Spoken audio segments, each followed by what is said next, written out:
ये कहानी एक कॉर्पोरेट इंटर्न जो मिंग की है, जो अभी अभी चोंग मिंग कंपनी ज्वाइन करता है। उसके सीनियर्स और कलीग्स उसको हमेशा बुली करते हैं, जैसे वो उनका पर्सनल नौकर हो, और उससे हमेशा कॉफी बनवाते हैं। लेकिन सब उसके साथ ऐसा बुरा नहीं करते। एक लड़की है जो उससे एडवाइस करती है कि अपने लिए खड़ा हो और दूसरों को नो बोलना सीख। उस लड़की को देखते ही जो लाल हो जाता है, और सच कहूं तो वो उस पर पूरी तरह फिदा लगता है। वैसे ये लड़की का नाम सुरुक किंग है, जो कंपनी में सीनियर है और उसी यूनिवर्सिटी में पढ़ चुकी है जहां हमारा हीरो पढ़ चुका है। अब तक कंपनी में सिर्फ वही एक है जो उसके साथ अच्छा बर्ताव करती है। वो छुप छुप कर उस लड़की को देखकर ब्लश करता है और ऑकवर्ड मोमेंट में गलती से कॉफी कप ओवरफिल कर देता है, जिससे उसका हाथ जल जाता है और पन भी गिली हो जाती है। लड़की तुरंत टिश्यू उठाती है और कॉफी का दाग साफ करने लगती है। इतना पास आ जाती है कि लड़का और ज्यादा शर्मा जाता है। उसकी शर्मिंदागी देखकर वो पूछती है कि तू इतना घबरा क्यों रहा है, और बताती है कि वो सिर्फ उसकी सीनियर है, कोई अजनबी नहीं।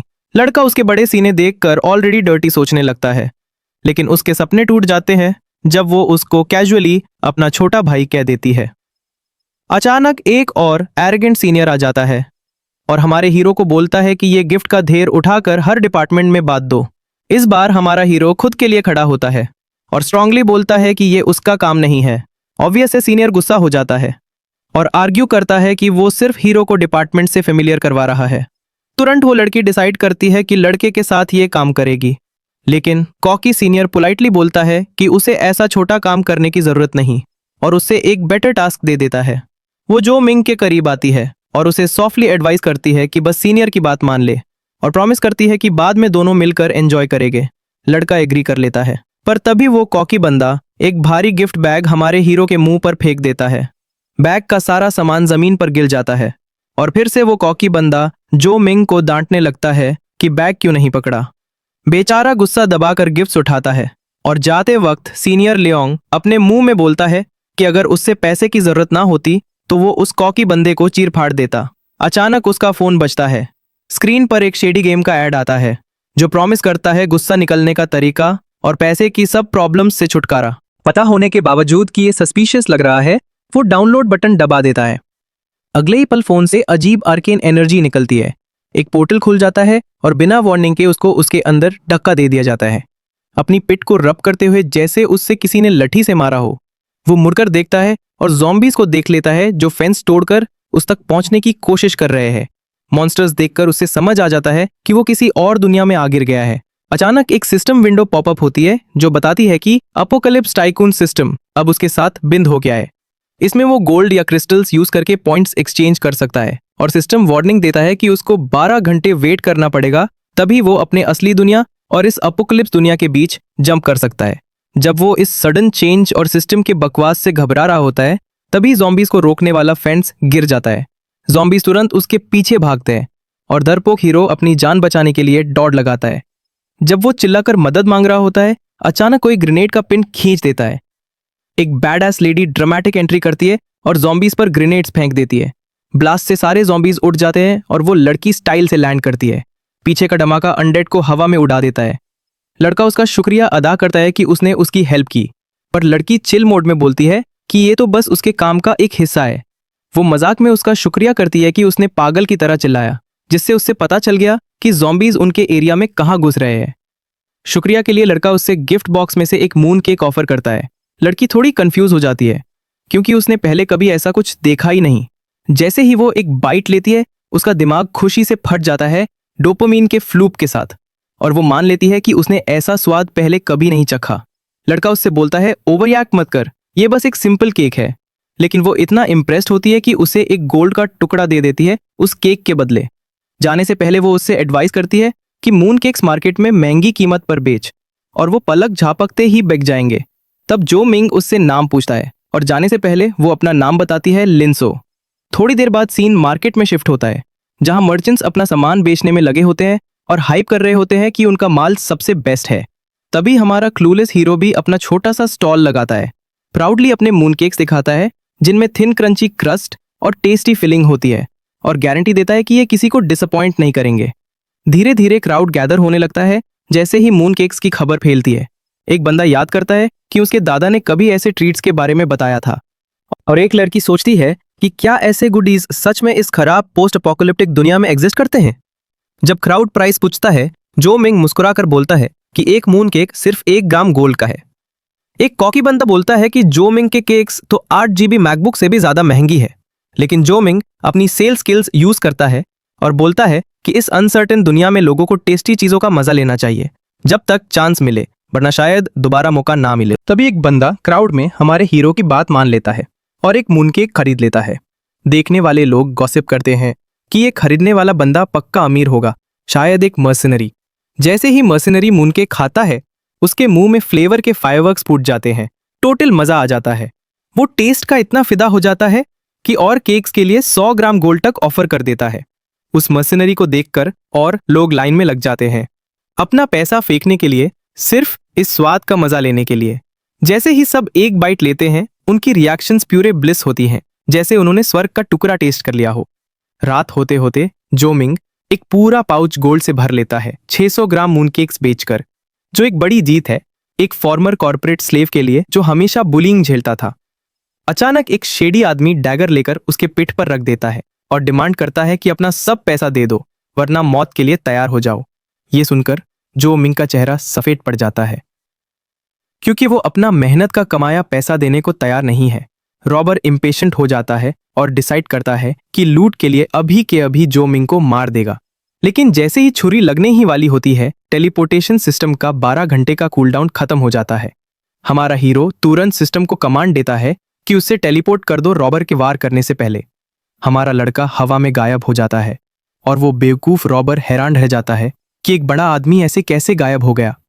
पोर्टल सीधा उसके कमरे में खुलता है और लड़का चैन की सांस लेता है कि वो मौत से बच गया कूलडाउन खत्म होने की वजह से। सारा गोल्ड देखकर वो खुशी से पागल हो जाता है और प्लान बनाता है कि और मून केक्स लेकर वापस अपोकलिप्टिक वर्ल्ड में जाएगा और अपने गुड्स बेचेगा जब कूलडाउन रीसेट हो जाएगा।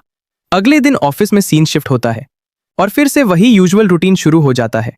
सीनियर्स के डांटों का सीनियर्स फिर से शुरू होते हैं, लेकिन इस बार हमारा हीरो चुप रहने के बजाय एक मर्द की तरह खड़ा हो जाता है और क्लियर बोल देता है कि वो किसी का पंचिंग बैग नहीं है जहां लोग अपना गुस्सा निकालें। फिर एक गंजा बंदा उस पर बॉस बनने की कोशिश करता है और उससे कॉफी मांगता है।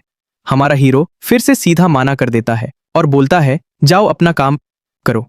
बॉल्डी मैक्शाइन ब्लॉन्डी की तरफ मुड़कर पूछता है कि जो मिंग उनके ऑर्डर्स क्यों नहीं मान रहा जब ब्लॉन्डी डायरेक्टर है।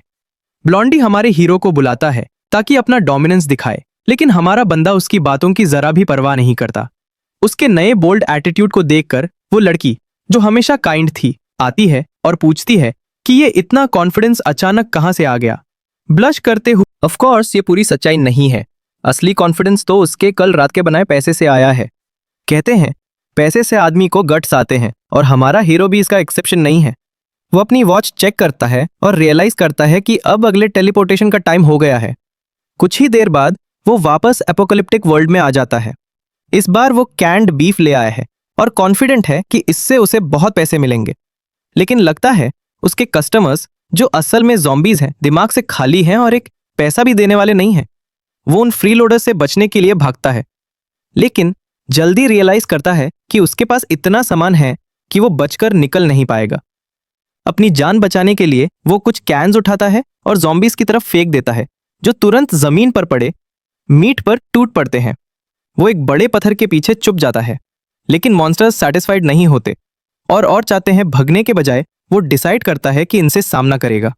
वो अपना सिस्टम खोलता है स्किल्स या आइटम्स ढूंढने के लिए, ताकि इन क्रीचर्स से जो है प्रे लड़ सके, और खुशी से वो 100 पॉइंट्स एक्सचेंज करके एक स्किल खरीद लेता है जिसका नाम है ग्रेवयार्ड स्ट्राइक।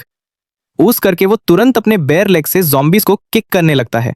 एक स्ट्रॉन्ग स्टांस लेके उन्हें चैलेंज करता है कि आओ मेरे सामने। इन क्रीचर्स की धुलाई करके वो रुकता है और थोड़ा हंसी करता है, हैरान होके कहता है कि यह सिस्टम कितना ओवरपावर्ड है जो उसे इतनी पावर देता है सब ज़ॉम्बीज को एक साथ गिराने की। अचानक एक कार हॉर्न बजती है और कोई हमारे हीरो की तारीफ करते हुए चिल्लाता है उसके एक्सेलेंट स्किल्स के लिए। ये लोग असल में मर्सिनरीज निकलते हैं जो मिंग की मदद करने आ रहे थे। जब जो हीरोज दनीके है वो पैनिक कर रहा था, लेकिन उन्होंने एक्सपेक्ट नहीं किया था कि वो खुद ही ज़ॉम्बीज को इतना इफेक्टिवली मार देगा। इनमें से एक बंदा हमारे हीरो से उसकी आइडेंटिटी पूछता है और खुद को कॉर्प्स हंटर्स का मेंबर इंट्रोड्यूस करता है। फिर और zombies उनकी तरफ भागते हुए आते हैं तो वो लोग चिल्लाते हैं कि हीरो जल्दी से कार में बैठ जाए और फिर वो हाई स्पीड में निकल जाते हैं। एक बंदा जो मिंग को एक गन देता है और वन करता है कि बुलेट्स वेस्ट मत करना क्योंकि ये बहुत प्रेशियस हैं। लेकिन जो मिंग ने कभी रियल गन देखी ही नहीं थी। वो स्टंट रहता है जब स्किल हंटर zombies को इतनी एक्यूरेसी के साथ गोली मार के गिराता है। उससे लगता है कि अगर इस क्रेजी वर्ल्ड में सरवाइव करना है तो यू से भी जल्दी सीखना पड़ेगा। ड्राइवर जो मिंग से कहता है कि तुरंत शूटिंग स्टार्ट करो, ऐसे ही एक आदमी की तरह जीना पड़ता है। लेकिन हमारा बंदा जो हमेशा से एक कॉर्पोरेट पंचिंग बैग था, थोड़ा ऑकवर्ड फील करता है। वो अपना सिस्टम चेक करता है और देखता है कि 100 पॉइंट्स देकर बेसिक गन स्किल्स ले सकता है। तो तुरंत वो गोली चलाना स्टार्ट करता है ताकि प्रैक्टिस हो जाए और थोड़ा अपना स्ट्रेस भी निकाल सके। जब वो लोग zombies को गोली से उड़ा रहे होते हैं तभी एक खास zombie सीधा उनकी तरफ चार्ज करता है।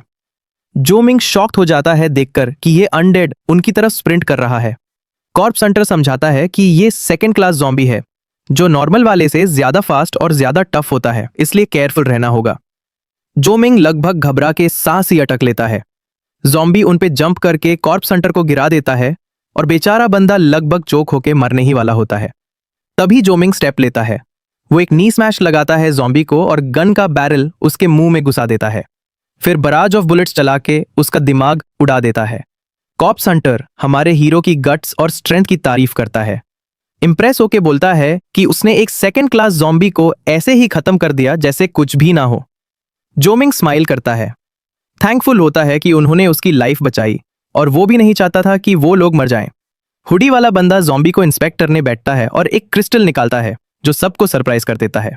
पता चलता है कि ज़ॉम्बी से बनने वाले क्रिस्टल्स 1 से 9 रैंक तक होते हैं और ये वाला एक सेकंड क्लास ज़ॉम्बी कोर है।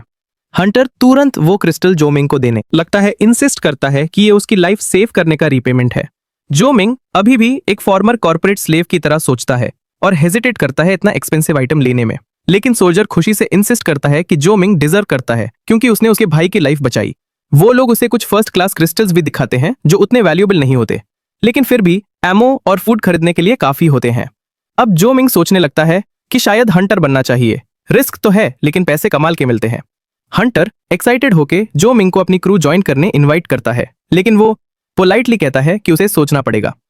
हुडी वाला बंदा अश्योर करता है कि ये सिर्फ उनके कैप्टन की आदत है प्रॉमिसिंग लोगों को इनवाइट करने की। कार स्पीड से मिलिट्री कैंप की तरफ जा रही होती है और जो मिंग बैक सीट में चिल करते हुए अपना क्रिस्टल चेक कर रहा होता है। तभी सिस्टम विंडो पॉपअप होता है जो बताता है कि ये एक सेकंड क्लास ज़ॉम्बी कोर है और पूछता है क्या वो इसे पॉइंट्स में कन्वर्ट करना चाहता है। बिना हेजिटेशन के वो यस बोलता है और पुफ, क्रिस्टल गायब और उसके पास 100 पॉइंट्स आ जाते हैं। एक्साइटेड होकर जो मिंग सोचता है कि ये क्रिस्टल तो कम से कम 100 ग्राम गोल्ड के बराबर की वैल्यू का होगा। जो मिंग को लगता है इतने सारे पॉइंट स्कोर करके जैसे उसने जैकपॉट मार लिया हो। सिस्टम उसे नोटिफाई करता है कि वो बहुत ज्यादा बैगेज ले जा रहा है और पूछता है क्या वो स्टोरेज स्पेस खरीदना चाहता है। 100 पॉइंट्स में 1 क्यूबिक मीटर। बिना सोचे समझे वो स्टोरेज ले लेता है ताकि उसके स्क्रॉनी कंधों पे दबाव डालती हुई कैंस का लोड हल्का हो जाए। थोड़ी देर ड्राइव करने के बाद वो लोग रेफ्यूजी कैंप पहुंचते हैं। ड्राइवर सबको बोलता है सीट बेल्ट लगा लो क्योंकि वो सेंट्रल जोन की तरफ जा रहे हैं। रास्ते में वो लोग ऐसे सिविलियंस को देखते हैं जो फूड के लिए भीख मांग रहे होते हैं, सिर्फ एक आलू के बदले कुछ भी करने को रेडी। जब वो बेस पहुंचते हैं तो सोल्जर्स बेस का दरवाजा खोलते हैं। कॉर्प्स हंटर कैप्टन तुरंत अपना आईडी दिखाता है। एक ईगर सोल्जर कैप्टन से पूछता है आज कितना कमाया। कैप्टन प्राउडली कहता है कि उन्होंने काफी फूड खरीदने लायक कमा लिया है और हमारे हीरो की तरफ इशारा करके बोलता है कि ये उनका मेजर लूट था जो उन्होंने हंट में पकड़ा। फिर वो सोल्जर को बोलता है कि हमारे लड़के को बेस में एंट्री पास दे दो। अंदर सेफ जोन यानी सेंट्रल जोन में घुसने के बाद हमारा हीरो अपना आईडी कार्ड ले लेता है। कैप्टन को कुछ और काम होते हैं तो वो लीव ले लेता है। दोनों एक दूसरे को लास्ट टाइम वेव करते हैं। फिर हमारा बंदा तुरंत अपनी बीफ की कैंस समन करता है। उसके दिमाग में सिर्फ एक चीज चल रही होती है, सिर्फ $20 के इन्वेस्टमेंट से 37 मिलियन कमाना। थोड़ी देर बाद सीन मार्केट में शिफ्ट होता है जहां सब लोग अपने गुड्स बेच रहे होते हैं। हमारे हीरो को देख के शॉक लगता है कि उसकी दुनिया के नॉर्मल चीजें यहाँ लग्जरी आइटम्स की तरह हाई प्राइस पर बिक रही है।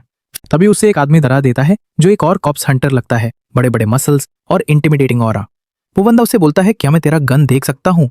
जो मिंग जानबूझकर जोर से बोलना शुरू करता है ताकि सबकी अटेंशन अट्रैक्ट हो जाए और लाउडली उस मस्कुलर बंदे पर फेलिनी अटेम्प्ट का इल्जाम लगाता है। जो मिंग जोर जोर से दिन के उजाले में हेल्प के लिए चिल्लाता है। तभी वो गोरिल्ला जैसे दिखने वाला बंदा तुरंत उसे रियश्योर करता है कि वो बस गन्स बेचने आया है। और अपना पूरा स्टॉल जो फायरआर्म से भरा है देखता है। वो मर्चेंट देखता है कि हमारा हीरो बाउंटी हंटर्स के साथ घूम रहा है, तो उससे लगता है कि शायद इसे सॉलिड वेपन्स की जरूरत होगी। सिंह को काफी शौक लगता है कि कोई ओपनली गन्स बेच रहा है। मर्चेंट तुरंत एक्सप्लेन करता है कि इस बिगड़े हुए वर्ल्ड में लोगों को प्रोटेक्शन के लिए गन्स चाहिए। वो अपने गन्स की तारीफ करता है और जो मिंग को 20% डिस्काउंट ऑफर करता है, लेकिन बदले में 5 टियर 2 क्रिस्टल्स मांगता है। रोइंग ऑनेस्टली बोलता है कि उसके पास तो एक भी पैसा नहीं है। ये सुन के मर्चेंट डिसगस्टेड हो जाता है और गुस्से में बोलता है कि तू जा, मेरे सामने से हट जा ब्रोक आदमी। तभी जो मिंग अपना ट्रम्प कार्ड निकलता है। वो मर्चेंट को बोलता है कि कस्टमर्स के साथ अच्छा बिहेव करो और एक कैन ऑफ बीफ निकलता है। क्लेम करता है कि ये किसी फैंसी क्रिस्टल से भी ज्यादा कीमती है। मर्चेंट हैरान हो जाता है और मान लेता है कि कैन फूड यहाँ सबसे वैल्यूएबल है। जो मिंग कॉकी हो जाता है और मर्चेंट को थोड़ा पीक देखता है फूड का। जैसे ही वो कैन क्रैक करता है और मर्चेंट उसे देखता है, उसके मुंह में पानी आ जाता है। मर्चेंट तुरंत अग्री करता है कि कोई भी गन वो 5 कैंस के बदले दे देगा। जो मिंग उसका हाथ तुरंत शेक करता है और एक गन पिक करता है। फिर वो पूछता है कि इस गन के लिए बुलेट्स कहाँ से मिलेंगी। मर्चेंट उसे एग्जैक्ट लोकेशन बताता है एम्यूनिशन स्टोर का। जब जो मिंग स्टोर पहुंचता है तो दिखता है कि और लोग वहां परचेजेस कर रहे हैं। वो भी लाइन में लग जाता है और अपने गन के लिए एम्यूनिशन मांगता है। काउंटर के पीछे वाली लेडी बोलती है कि एक बॉक्स की प्राइस 10 ग्राम गोल्ड है और अगर वो 10 बॉक्स खरीदे तो एक बॉक्स फ्री मिलेगा। हमारा हीरो शॉक हो जाता है इतनी ज्यादा प्राइस सुनकर। वो लेडी बिल्कुल भी होल्ड बैक नहीं करती, उससे इंसल्ट करना शुरू कर देती है। बोलती है कि तू एक ब्रोक पीस ऑफ शिट है जो अपनी जिंदगी बचाने के लिए भी पैसा इकट्ठा नहीं कर सकता। अगर मैं इस इडियट की जगह होता तो इस लड़की के बैड माउथिंग के लिए उसके जिगली एसेट्स को स्क्वीज कर देता। वैसे भी जो एक गोल्ड बार निकालता है और पूछता है कि क्या ये एमो के लिए इनफ होगा। लेडीज वो मोटा सा गोल्ड बार देख के खुश हो जाती है और तुरंत उसे bunch of ammo boxes offer करती है। फिर वो अपने क्लीवेज से एक बिजनेस कार्ड निकालती है और बोलती है कि एमो की जरूरत हो तो उसे कांटेक्ट करना। वो स्टूपिड बंदा तुरंत उसका कार्ड ले लेता है और स्टॉल से निकालते ही डिसाइड करता है कि अब घर लौटना है। जब वो घर आता है तो अपने एपोकलिप्स वर्ल्ड से लाए हुए सारे लूट को टेबल पे फैला देता है, बिना इस बात का क्लू के कि उसके साथ क्या करे। तभी नॉक होती है दरवाजे पे और वो तुरंत सब चीजें छुपाने लगता है। उसे टेररिस्ट नहीं दिखना। दरवाजा खोलता है तो समझ आता है कि ये उसकी कोवर्कर सुरोकिंग है। वो जल्दी से उससे बोलता है कि थोड़ा बाहर रुको और अपना सारा सामान बेड के नीचे स्टफ कर देता है। फिर दरवाजा खोल के हैरान होता है उसे देखकर और पूछता है तुम यहाँ क्यों आई हो। वो कैजुअली बोलती है कि उसने ज्यादा फूड बना लिया था और शेयर करने आ गई है। थोड़ा टीजिंग टोन में बोलती है मुझे बाहर इतनी देर क्यों वेट कराया। वो ऑनेस्टली एडमिट करता है कि बस थोड़ा सा मेस क्लीन कर रहा था। लड़की जो फूड बॉक्स लाई थी वो फ्रिज में रख देता है और अपने आप को रोक नहीं पाता उसे एडमायर करने से। सोचता है क्या ये उसकी फ्यूचर वाइफ हो सकती है। वो इमेजिन करने लगता है सिनेरियोज जिसमें वो काम से देर से घर आता है और ये लड़की नाइट सूट में रेडी है कुछ इंटीमेट टाइम के लिए। रियलिटी में वापस आते ही लड़की बोलती है क्योंकि ये रूम एक वर्जिन का है तो यहाँ जरूर कुछ हिडन चीजें होंगी। लड़का ब्लश करता है और अश्योर करता है कि वो इनोसेंट है, कुछ भी ऐसा नहीं है। पर असल में जो चीजें उसने बेड के नीचे छुपाई है वो डर्टी मैगजीन से भी ज्यादा स्कैरी है। अचानक लड़की को जमीन पर कुछ शाइनी सा दिख जाता है। लड़का शॉक में लगभग अपनी जान ही निकल देता है वो शाइनी चीज देखकर। इंपल्सिवली वो लड़की की तरफ लपट पड़ता है जैसे कोई क्रीप। लगभग उसके ऊपर गिरने ही वाला था पर तुरंत संभल जाता है और माफी मांगता है। एडमिट करता है कि उसकी ब्यूटी ने उसका दिमाग हाईजैक कर लिया। सरप्राइजिंगली लड़की उसकी इस फॉरवर्डनेस पे गुस्सा नहीं होती, बल्कि हिंट देती है कि अगर वो आगे बढ़ता तो उस बुरा नहीं लगता। वो टीज करते हुए चली जाती है और कहती है एक यंग लड़के का एक्साइटेड होना नॉर्मल है जब वो मुझे देखता है। लड़का सोचता है कि अब तो वो उससे नफरत करेगी उसके ऑकवर्ड मूव्स की वजह से, पर जाते जाते लड़की कन्फेस करती है कि उसे खुशी होती है ये जानकर कि वो उसे पसंद करता है। अकेले रहकर वो वर्जिन लड़का बिल्कुल फ्लस्टर्ड हो जाता है, ये सोचकर कि शायद वो भी उसे पसंद करती है। वो अपने आप को थप्पड़ मारता है और डिसाइड करता है कि इन सोचों को साइड में रखे क्योंकि उसके पास और भी प्रेसिंग मैटर्स है। वो बाहर निकलता है और डिसाइड करता है कि अपोकलिप्टिक वर्ल्ड में वापस जाने से पहले और फूड गैदर करे। उसे एक आदमी दिखाई देता है जो सरप्लस पोटैटोज बार्गेन प्राइस पे बेच रहा होता है। वो तुरंत सोचता है कि पोटैटोज कैंड फूड से ज्यादा सेफ ऑप्शन है क्योंकि fancy canned food trouble attract कर सकता है उस कियोटिक वर्ल्ड में। वो ओल्ड मैन के पास जाके प्राइस पूछता है। ओल्ड मैन बोलता है कि ये बच्ची हुई है इसलिए 20% डिस्काउंट देगा। लड़का एग्री करता है और कहता है सब ले लूंगा और पूछता है क्या वो इन्हें उसके घर डिलीवर कर सकता है। वो डाउट करता है कि ओल्ड मैन इतना बड़ा कैरेज खींच पाएगा, पर उसकी सोच गलत साबित होती है जब ओल्ड मैन अपनी शर्ट फाड़ के अपना रिब्ड मस्कुलर बॉडी दिखाता है। अब उसके घर में पोटैटोज का पहाड़ जमा हो जाता है और वो ओवरवेल्ड फील करता है, रिग्रेट करता है कि बिना मात किए सब खरीद लिया। नेक्स्ट सीन में हम देखते हैं जो मिंग को मार्केट प्लेस में भटकते हुए, अपने पोटैटोज के साथ ये सोचते हुए कि अब इनके बदले क्या खरीदे। वो एक ब्लैकस्मिथ शॉप में जाता है जहां स्मिथ उसे बुलाता है और अपने हैंडमेड वेपन्स दिखाता है जो स्पेशली ज़ॉम्बी से लड़ने के लिए बनाए गए हैं। क्यूरियस होकर वो पास जाता है। लड़का पूछता है कि जब हाईटेक गन्स अवेलेबल हैं तो फिर कोई ट्रेडिशनल मेले वेपन्स क्यों यूज करेगा। ओल्डमैन समझाता है कि गन्स इफेक्टिव तो हैं लेकिन वो बहुत नॉइजी होते हैं, ज़ॉम्बीज को अट्रैक्ट करते हैं, उनकी फ्रीक्वेंट मेंटेनेंस लगती है और अगर कुछ गड़बड़ हो जाए तो वो बेकार बन जाते हैं। सबसे बेस्ट ज़ॉम्बी हंटर्स अक्सर पुराने टेस्टेड मेथड्स पे ही रिलाई करते हैं। लड़का समझ कर सर हिलाता है, इम्प्रेस्ड होता है कि एमओ खत्म होने पर भी खुद को प्रोटेक्ट करने के ऑल्टरनेटिव वेज हैं। फिर वो पूछता है कि ये वेपन्स कितने के मिलते हैं। स्मिथ कहता है कि वो सिर्फ फूड ही एक्सेप्ट करता है एज पेमेंट, वो भी अच्छा खाना। लड़का थोड़ा डाउट, पर उसकी सरप्राइज के लिए स्मिथ की आंखों में चमक आ जाती है जब वो फाइन पोटैटोज देख लेता है। गोल्डन पील और उनकी अमेजिंग स्मेल देखकर ओल्ड मैन तुरंत एक्साइटेड हो जाता है। वो बिना टाइम वेस्ट किए अग्री कर लेता है पोटैटोज के बदले अपना बेस्ट नाइफ देने के लिए। वो जोमिंग को दिखाता है ज़ॉम्बी स्लाइसर, एक स्वॉर्ड जो क्रिस्टल से एम्बेडेड है और ज़ॉम्बीज को सिग्निफिकेंट डैमेज देती है। ये उसकी सबसे प्राइज्ड पोजेशन है। हमारे क्लूलेस बडी थोड़ा कंफ्यूज्ड होता है, सोचता है कि इतनी पतली स्वॉर्ड कुछ बार यूज होने के बाद टूट नहीं जाएगी क्या। स्मिथ उसे अश्योर करता है कि ये स्वॉर्ड ज़ॉम्बीज के बॉडी से क्रिस्टल्स अब्सॉर्ब करती है और जितने ज्यादा क्रिस्टल्स अब्सॉर्ब करती है उतनी ही स्ट्रांग बन जाती है। ये सुनकर लड़का थ्रिल्ड हो जाता है। किसके दिमाग में आता कि एक सैक ऑफ पोटैटोज इतनी वैल्यूएबल चीज दिलवा देगा। जोमिंग अपने स्टैट्स चेक करता है और डिसाइड करता है कि 100 पॉइंट स्पेंड करके एलिमेंट्री स्वॉर्ड मास्टरी एक्वायर करे। अब वो और कॉन्फिडेंट फील करता है और बसलिंग मार्केट प्लेस से निकालकर फॉरेस्ट के आउटस्कर्ट्स की तरफ बढ़ता है। जैसे ही ज़ॉम्बीज उसके करीब आते हैं वो तुरंत अपनी नई ज़ॉम्बी स्लाइसर निकालता है एक बड़ी सी स्मग के साथ, और फिर वो जोर से स्विंग करता है। स्वॉर्ड ज़ॉम्बीज के नेक को ऐसे स्लैश करता है जैसे सैलेड के लिए क्यूकम्बर स्लाइस कर रहा हो। स्वॉर्ड प्रिसिशन और ग्रेस के साथ मूव करता है और उसका सरफेस ब्लड स्लाइड होने के बाद भी उतना ही क्लीन और कूल रहता है जैसे वो कभी यूज ही नहीं हुआ हो। जोमिंग स्वॉर्ड की इफेक्टिवनेस और ड्यूरेबिलिटी देखकर इंप्रेस्ड हो जाता है। उसके अंदर एक्साइटमेंट का सर्ज आता है क्योंकि अब उससे लगता है कि वो इस डेंजरस वर्ल्ड के चैलेंजेस हैंडल करने के लिए वेल इक्विप्ड है। वो तुरंत मॉन्स्टर से गिरता हुआ क्रिस्टल कलेक्ट करता है।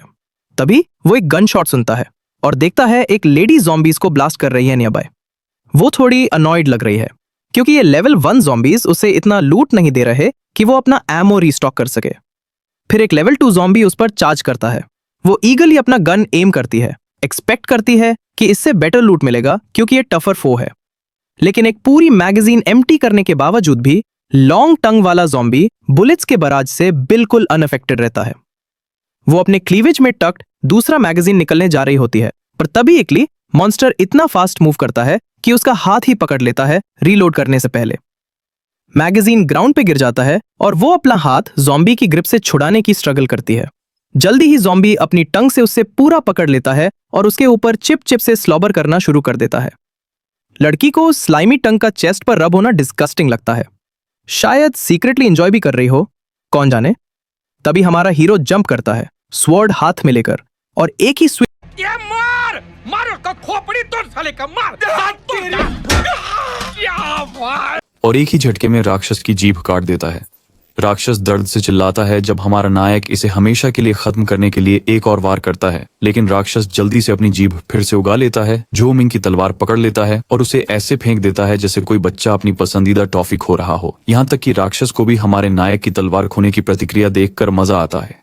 लेकिन राक्षस की खुशी का पल तब खत्म हो जाता है जब उसे सीधे गोलियां लगती हैं जो उसके शरीर को चीर देती हैं, और इन गोलियों के पीछे का खुश ट्रिगर सैनिक हमारा हीरो है। बेशक जैसे ही राक्षस गिरता है वह जल्दी से क्रिस्टल इकट्ठा करता है, लेकिन फिर उसे लड़की की याद आती है और वह उसकी ओर दौड़ता है। वह उसे पुकारने लगता है, पूछता है कि क्या वह ठीक है। यह स्पष्ट है कि वह ठीक नहीं है क्योंकि उसके शरीर पर जहर संक्षारक है और उसे तुरंत इलाज की जरूरत है। लड़का तुरंत एक नदी ढूंढता है, उसे धोता है और अपनी जैकेट से उसके नग्न शरीर को ढक देता है। जब महिला जागती है और महसूस करती है कि वह बिना कपड़ों के है तो वह पूरी तरह से शर्मिंदा और हैरान होती है। ये समझ नहीं पाती कि वह इस स्थिति में कैसे पहुंची। हमारे नायक को बिना शर्ट के देखकर वह और भी गुस्से में आ जाती है और वह झो मिंग के चेहरे पर एक पत्थर फेंकती है। लेकिन मेरा दोस्त पत्थर पकड़ लेता है और उसे आश्वस्त करता है कि उसने उसके साथ कुछ गलत नहीं किया और समझाता है कि उसके शरीर पर लेवल 2 ज़ॉम्बी का जहर था और अगर उसने उसकी मदद नहीं की होती तो वह अब तक मर चुकी होती। लड़की और भी ज्यादा शर्मिंदा हो जाती है जब उसे एहसास होता है कि इस प्रक्रिया के दौरान इस लड़के ने उसके पूरे शरीर को छुआ। वह उसे आश्वस्त करने की कोशिश करता है कि उसने केवल कमर से ऊपर ही छुआ, लेकिन वह अभी भी इससे बेहतर महसूस नहीं कर रही है। माहौल को हल्का करने के लिए लड़का कुछ स्वादिष्ट आलू निकालता है और उससे बताता है कि वह उन्हें मुआवजे के रूप में ले सकती है। महिला हैरान हो जाती है, लेकिन उन आलूओं में पूरी तरह से डूब जाती है, हर एक टुकड़े का आनंद लेती है, भले ही वह कच्चा आलू खा रही हो, कोई बात नहीं। फिर लड़का सुझाव देता है कि अतिरिक्त स्वाद के लिए कुछ लाओगनदाई सॉस डालें। महिला बताती है कि यह चीज यहाँ नहीं मिलती और वह हमेशा इसे आजमाना चाहती थी, लेकिन यह बेहद महंगा है। अभी वह उत्सुकता से सॉस को आलू पर फैलाती है और हर कौर में इसे स्वादिष्ट पाती है। लगता है कि उस लड़के ने एक नया साइड गिग ढूंढ लिया है, मसाले बेचकर कुछ और पैसे कमाने के लिए। लड़की कूद कर पूछती है कि क्या हमारा हीरो उसे बाकी लाओगनडाई सॉस बेच देगा। लड़का पहले थोड़ा हैरान होता है, लेकिन फिर वह पूरी बोतल दे देता है, कहता है कि वह इसे बेचने में खुश होगा। महिला पूरी बोतल मुफ्त में पाकर हैरान हो जाती है। वो शक करने लगती है क्योंकि इनमें से एक आसानी से बाजार में 10 सोने के सिक्के ला सकता है, फिर भी यह लड़का इसे मुफ्त में दे रहा है। यह उसे इस लड़के के बारे में जानने के लिए उत्सुक बनाता है। फिर लड़का पूछता है कि क्या वह भविष्य में और इस अच्छी चीज को चाहेंगी। लड़की उत्सुकता से सिर हिलाती है, कहती है कि वह जरूर चाहेंगी, लेकिन अभी उसके पास पैसे नहीं हैं। लड़का फिर अचानक कहता है कि वह अन्य चीजों का व्यापार कर सकती है, जैसे उसका शरीर। लड़की यह सुनकर शर्म से लाल हो जाती है और उसे पीछे धकेल देती है। रक्षात्मक होकर कहती है कि वह खाने और पैसे के लिए खुद को नहीं बेच रही है। लड़का जल्दी से स्पष्ट करता है कि उसका मतलब वैसा नहीं था। वह समझाता है कि वह उसे काम पर रखना चाहता है। वह वादा करता है कि वह उसके लिए काम करेगी और बदले में वह उसे खाना खिलाएगा और जीवित रहने के लिए आवश्यक सभी उपकरण प्रदान करेगा। महिला फिर से उसका गला घोंटने लगती है, यह जानने की मांग करती है कि उसने पहले यह क्यों नहीं बताया। फिर वह उसकी शर्तों को मान लेती है, लेकिन जोर देती है कि वह अब से केवल उसके लिए काम करेगी और उसके आदेश के तहत वह कुछ और नहीं करेगी जो वह सोच सकता है। वह आदमी तुरंत जंगली सपने देखने लगता है, उसे एक बनी सूट में कल्पना करता है और लड़की उसे बताती है कि उसे एक झोंबी के रूप में सोचे और उसे अपनी बंदूक से गोली मारने के लिए कहती है, चाहे वह कोई भी बंदूक हो। आप समझ गए होंगे। उसे लार टपकाते हुए देखकर लड़की मजाक में उसका गला दबाने लगती है और वह जल्दी से अपनी गड़बड़ कल्पनाओं के लिए माफी मांगता है। वे काम पर लग जाते हैं और जो मिंग बताता है कि बाजार महल के पास ज्यादातर निम्न स्तरीय जॉम्बी हैं। लड़की समझाती है कि वास्तव में जॉम्बी के 9 स्तर होते हैं और क्षेत्र में स्तर 3 के जॉम्बी की बाढ़ आ गई है। लड़का भ्रमित दिखता है और पूछता है कि 9 प्रकार कैसे हो सकते हैं जब उसने सुना है कि केवल 8 स्तर होते हैं। महिला स्पष्ट करती है कि 9वां स्तर विशेष माना जाता है क्योंकि इन ज़ॉम्बीज की ताकत में बहुत भिन्नता हो सकती है, जो स्तर 1 की तरह कमजोर से लेकर स्तर 8 के ज़ॉम्बीज को नियंत्रित करने के लिए पर्याप्त मजबूत हो सकते हैं। चलते समय हमारा नायक एक आदमी की गंध महसूस करता है जो मौत की तरह बदबू मारता है, जिससे उसे उल्टी जैसा महसूस होता है। महिला बताती है कि पानी मिलना मुश्किल है, इसलिए लोगों का हफ्तों या 2 तक न नहाना सामान्य है। लड़का फिर उसे चिढ़ाता है, पूछता है कि क्या उसने भी 1 या 2 हफ्ते से नहाया नहीं है। महिला शर्मा जाती है और जल्दी से इनकार करती है। ये जोर देकर कहती है कि वह अक्सर नदी पर साफ होने जाती है। अचानक चश्मा पहने एक लड़की आती है। नारंगी सिर वाले को शीनुओ कहकर बुलाती है। सफेद सिर वाला आकर्षक ढंग से पूछता है कि वह देर से क्यों आई। शीनुओ अपनी दोस्त की ओर दौड़ती है, पूछती है कि क्या आज भूखे भेड़ियों का गिरोह उन्हें लूटने नहीं आया, जिस पर सफेद बालों वाली लड़की जवाब देती है कि उनके पास यहाँ वैसे भी कुछ कीमती नहीं बचा है। अचानक चश्मा पहने लड़की चक्कर खाकर लगभग बेहोश हो जाती है और अचानक गिर जाती है। हमारा नायक उसे पकड़ने के लिए दौड़ता है, पूछता है कि क्या वह ठीक है और वह बस कहती है कि उसे भूख लगी है। यह सुनकर लड़का आलू निकालता है और चश्मा पहने लड़की इस स्वादिष्टता को देखकर खुश हो जाती है। जब वह आलू खाने लगती है तो हमारा नायक पूछता है कि वह कौन है। फिर शीनुओ बताती है कि वह उसकी पड़ोसी है। यह मजेदार है कि यहाँ हर कोई कच्चे आलू खाता हुआ लगता है। लड़की अपना परिचय वैनवेन के रूप में देती है, जो प्रोग्रामर लड़की है और हम में से कुछ के लिए वह संभावित बूबर वाइफू सामग्री भी है। वैसे भी शीनुओ बताती है कि इस दुनिया में अब कोई काम करने वाला इंटरनेट नहीं है, जिससे उसकी सभी प्रोग्रामिंग कौशल यहाँ बेकार हो गई है। यह सुनकर वैनवेन की रीढ़ में सिहरन दौड़ जाती है और वह सहमत होती है। कहती है कि चाहे उसकी कौशल कितनी भी अच्छी क्यों न हो, शायद इस जगह पर वे एक आलू के छिलके के बराबर भी नहीं होंगे। लेकिन जो मिंग उसे प्रोग्रामिंग जारी रखने के लिए प्रोत्साहित करता है क्योंकि वह रुचि रखता है और शायद उसका काम खरीद भी सकता है। वह उसके प्रयासों के लिए उसे मुआवजा देने का वादा करता है। उसके मन में वह हमें समझाता है कि यह युग उसके अपने युग से तकनीकी रूप से अधिक उन्नत है, इसलिए उसे विश्वास है कि यहाँ प्रतिभाशाली लोग हैं जो उसे एक और व्यवसाय बनाने में मदद कर सकते हैं। फिर लड़की हमें अपना पेन ड्राइव दिखाती है, कहती है कि इसमें उसके programme end of the world encyclopedia के लिए वर्षों से एकत्र किया गया सारा डेटा है। इसमें राक्षसों, भूगोल, समस्याओं, संसाधनों के विवरण शामिल हैं और यह डेटा विश्लेषण भी कर सकता है। वह आदमी पेन ड्राइव में इतनी उपयोगिता के बारे में सुनकर चौंक जाता है। लेकिन फिर लड़की आह भरती है और स्वीकार करती है कि यह केवल एक अर्ध समाप्त उत्पाद है। उससे पूरा संस्करण पूरा करने के लिए अधिक समय और जनशक्ति की आवश्यकता है, जो बिना मदद के असंभव लगता है। वह अपनी दोस्त से सहमत है कि उसके प्रयास व्यर्थ हो सकते हैं और लाश शिकारी बनने पर विचार करती है। हालांकि लड़का उसे भोजन और सुरक्षा का वादा करता है, बशर्ते वह किसी को परियोजना में मदद करने के लिए ढूंढ सके और इसे समय पर पूरा कर सके।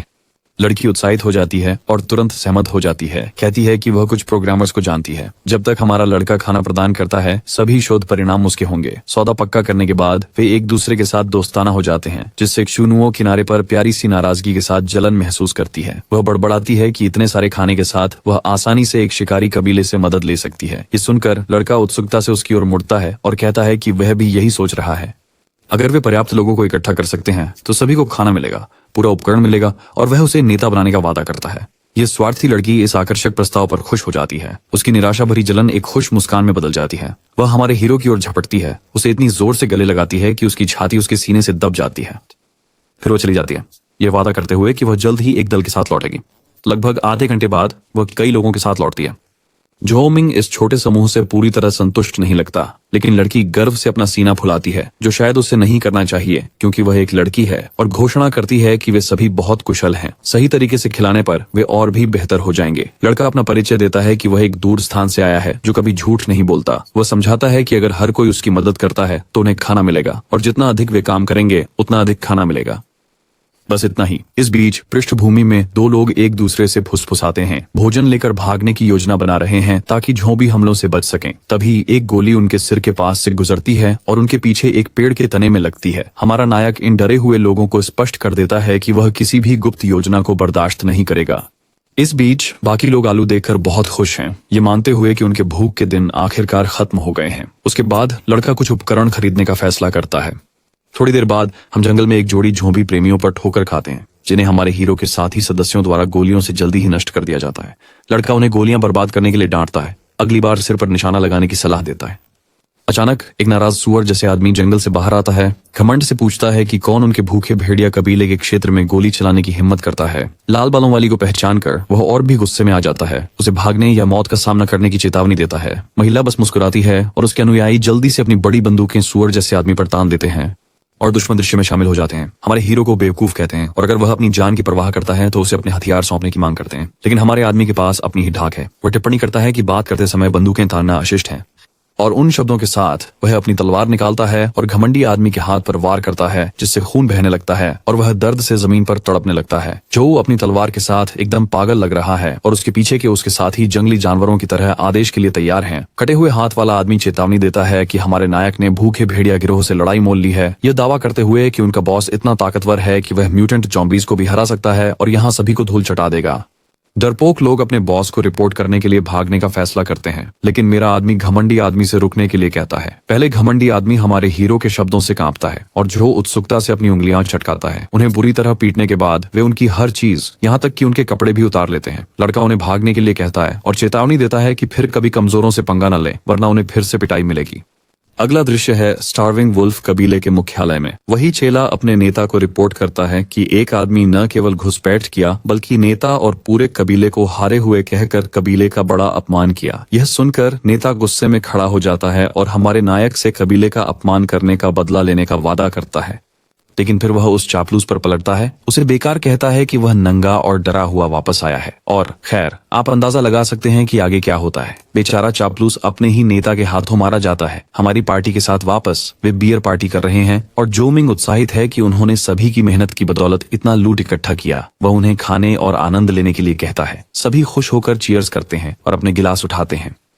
इस बीच दोनों लोग तय करते हैं कि अब देर हो गई है, इसलिए वे रात खत्म करते हैं। अगली सुबह आती है और हमारा लड़का थका हुआ महसूस करते हुए जागता है। उसके हाथ थकान से दुख रहे हैं और उसे एहसास होता है कि उसने पिछली रात बहुत ज्यादा पी ली थी। उसे ठीक से नहीं पता कि क्या हुआ। अचानक वह देखता है कि किसी का हाथ उसके शरीर पर रखा हुआ है। जब वह मुड़कर देखता है तो वह महिला को अपने बगल में सोते हुए देखता है। वह जागती है और कहती है कि उसने वर्षों से इतना नहीं पिया है। उसे बिना टॉप के देखकर वह लड़का पूरी तरह से शर्मा जाता है। जब महिला उसे देखती है तो वह चिंतित हो जाती है और तुरंत उसे गला घोंटने लगती है। ये जानने की मांग करती है कि उसने पिछली रात क्या किया था। बेचारा लड़का बताता है कि उसे भी याद नहीं है क्योंकि वह भी नशे में था। उसी समय प्रोग्रामर लड़की तंबू में आती है और खुशखबरी देती है कि उसने अपना शोध पूरा कर लिया है। जब वे दोनों उस महिला को देखते हैं तो शर्म से जम जाते हैं। सफेद बालों वाली लड़की सोचती है कि क्या वह गलत समय पर आई है, लेकिन दोनों लड़के उसे घबराकर आश्वस्त करते हैं कि वे बिल्कुल भी ऐसा कुछ नहीं कर रहे थे। चश्मे वाली लड़की मुस्कुराती है, कहती है कि उसे पहले से ही पता है। वे कल रात इतने नशे में थे कि उसने उन्हें बस एक साथ रख दिया। शुएनो उनसे पूछती है कि वह वहां नग्न क्यों पड़ी थी, जिस पर वैन वैन समझाती है कि वे दोनों इतना उल्टी कर रहे थे कि उसे उनके कपड़े उतारने पड़े। शुएनो ने मजाक में वेनवेन के गाल को छुटकी काटी, उसे चढ़ाते हुए कि उसने अपनी ब्रा भी नहीं पहनी। फिर भी वेनवेन फिर से खुशी से खिल उठती है और सब कुछ समेटे पेन ड्राइव पेश करती है। वह उन्हें आश्वस्त करती है कि इसे तो कोई भी बेवकूफ इस्तेमाल कर सकता है। लड़का उसकी टिप्पणी से थोड़ा डर जाता है और पूछता है कि क्या वह उसे बेवकूफ कह रही है, यह बताते हुए कि उसे भी प्रोग्रामिंग की समझ है। मूल दुनिया के ऑफिस में हम देखते हैं कि हमारा नायक इस सुनहरे बालों वाले बॉस से परेशान है, जो उस पर काम का बोझ डाल रहा है और समय सीमा पूरी न करने पर वेतन कटौती की धमकी दे रहा है। अचानक miss boba of the year आती है और अपने तरबूज उस बेवकूफ के सिर पर फेंक देती है। वह हमारे हीरो को मदद की पेशकश करती है अगर काम का बोझ बहुत ज्यादा हो जाए। लड़का उन तरबूजों को महसूस करने के बाद शर्मा जाता है और जोर देकर कहता है कि वह इसे खुद संभाल सकता है। वह गर्व से पेन ड्राइव निकालता है और जब वह इसका उपयोग करता है तो बहुत सारी डिजिटल बकवास दिखाई देने लगती है। हमारा हीरो समझ जाता है कि वह इस प्रोग्राम का उपयोग करके दूसरों के कंप्यूटर हैक कर सकता है।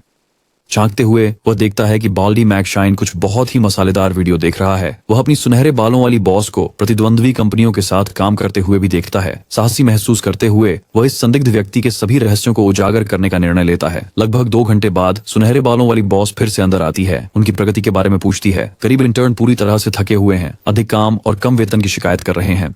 तभी हमारा हीरो कदम उठाता है और सुनहरे बालों वाले बॉस को उनके प्रतिद्वंद्वी कंपनी के साथ सहयोग करने के लिए उजागर करता है। वह नाटकीय रूप से सबूतों को सबके सामने लहराकर दिखाता है। जैसे ही वे कागजात देखते हैं, इंटर्न गुस्से में आ जाते हैं। उन्हें एहसास होता है कि सुनहरे बालों वाला व्यक्ति उन्हें प्रतिद्वंद्वी कंपनी से लिए गए व्यक्तिगत प्रोजेक्ट्स पर काम करवा रहा था, लेकिन सुनहरे बालों वाला व्यक्ति आत्मविश्वास से भरा रहता है, सबको याद दिलाता है कि वे सिर्फ बेवकूफ इंटर्न हैं जो उसके खिलाफ कुछ नहीं कर सकते। तभी निर्देशक अंदर आते हैं और सुनहरे बालों वाले से पूछते हैं कि वह अभी क्या कह रहा था। घमंडी सुनहरे बालों वाला व्यक्ति एक हताश डरपोक में बदल जाता है। ये समझाने की कोशिश करता है कि यह वैसा नहीं है जैसा दिखता है, लेकिन निर्देशक उसकी कोई बात नहीं सुनते और इंटर्न से कहते हैं कि वह इस मामले को व्यक्तिगत रूप से संभालेंगे। फिर भी हमारा नायक स्पष्ट कर देता है कि वह अब इस कंपनी के लिए काम नहीं करेगा, क्योंकि यहाँ बहुत सारे गद्दार हैं। वह निर्देशक को अलविदा कहता है और बाकी लोग भी उसके साथ शामिल हो जाते हैं, ये समझते हुए कि ऐसी कंपनी में रहने का कोई मतलब नहीं है जहाँ उन्हें बहुत कम पैसे के लिए बहुत मेहनत करनी पड़ रही है। अगले ही पल पूरा कार्यालय खाली हो जाता है और केवल हवा की हल्की आवाज सुनाई देती है। निर्देशक इस सारी गड़बड़ी के लिए गोरे को दोषी ठहराते हैं और उसे तुरंत निकाल देते हैं। बाहर आने के बाद हमारा नायक माफी मांगता है, कहता है कि उसे उम्मीद नहीं थी कि सब उसके साथ छोड़ देंगे। वे बताते हैं कि वे पहले से ही उस गोरे बदमाश और उसकी हरकतों से तंग आ चुके थे, लेकिन अब उन्हें नई नौकरियां खोजने और तब तक जीवित रहने की चिंता है।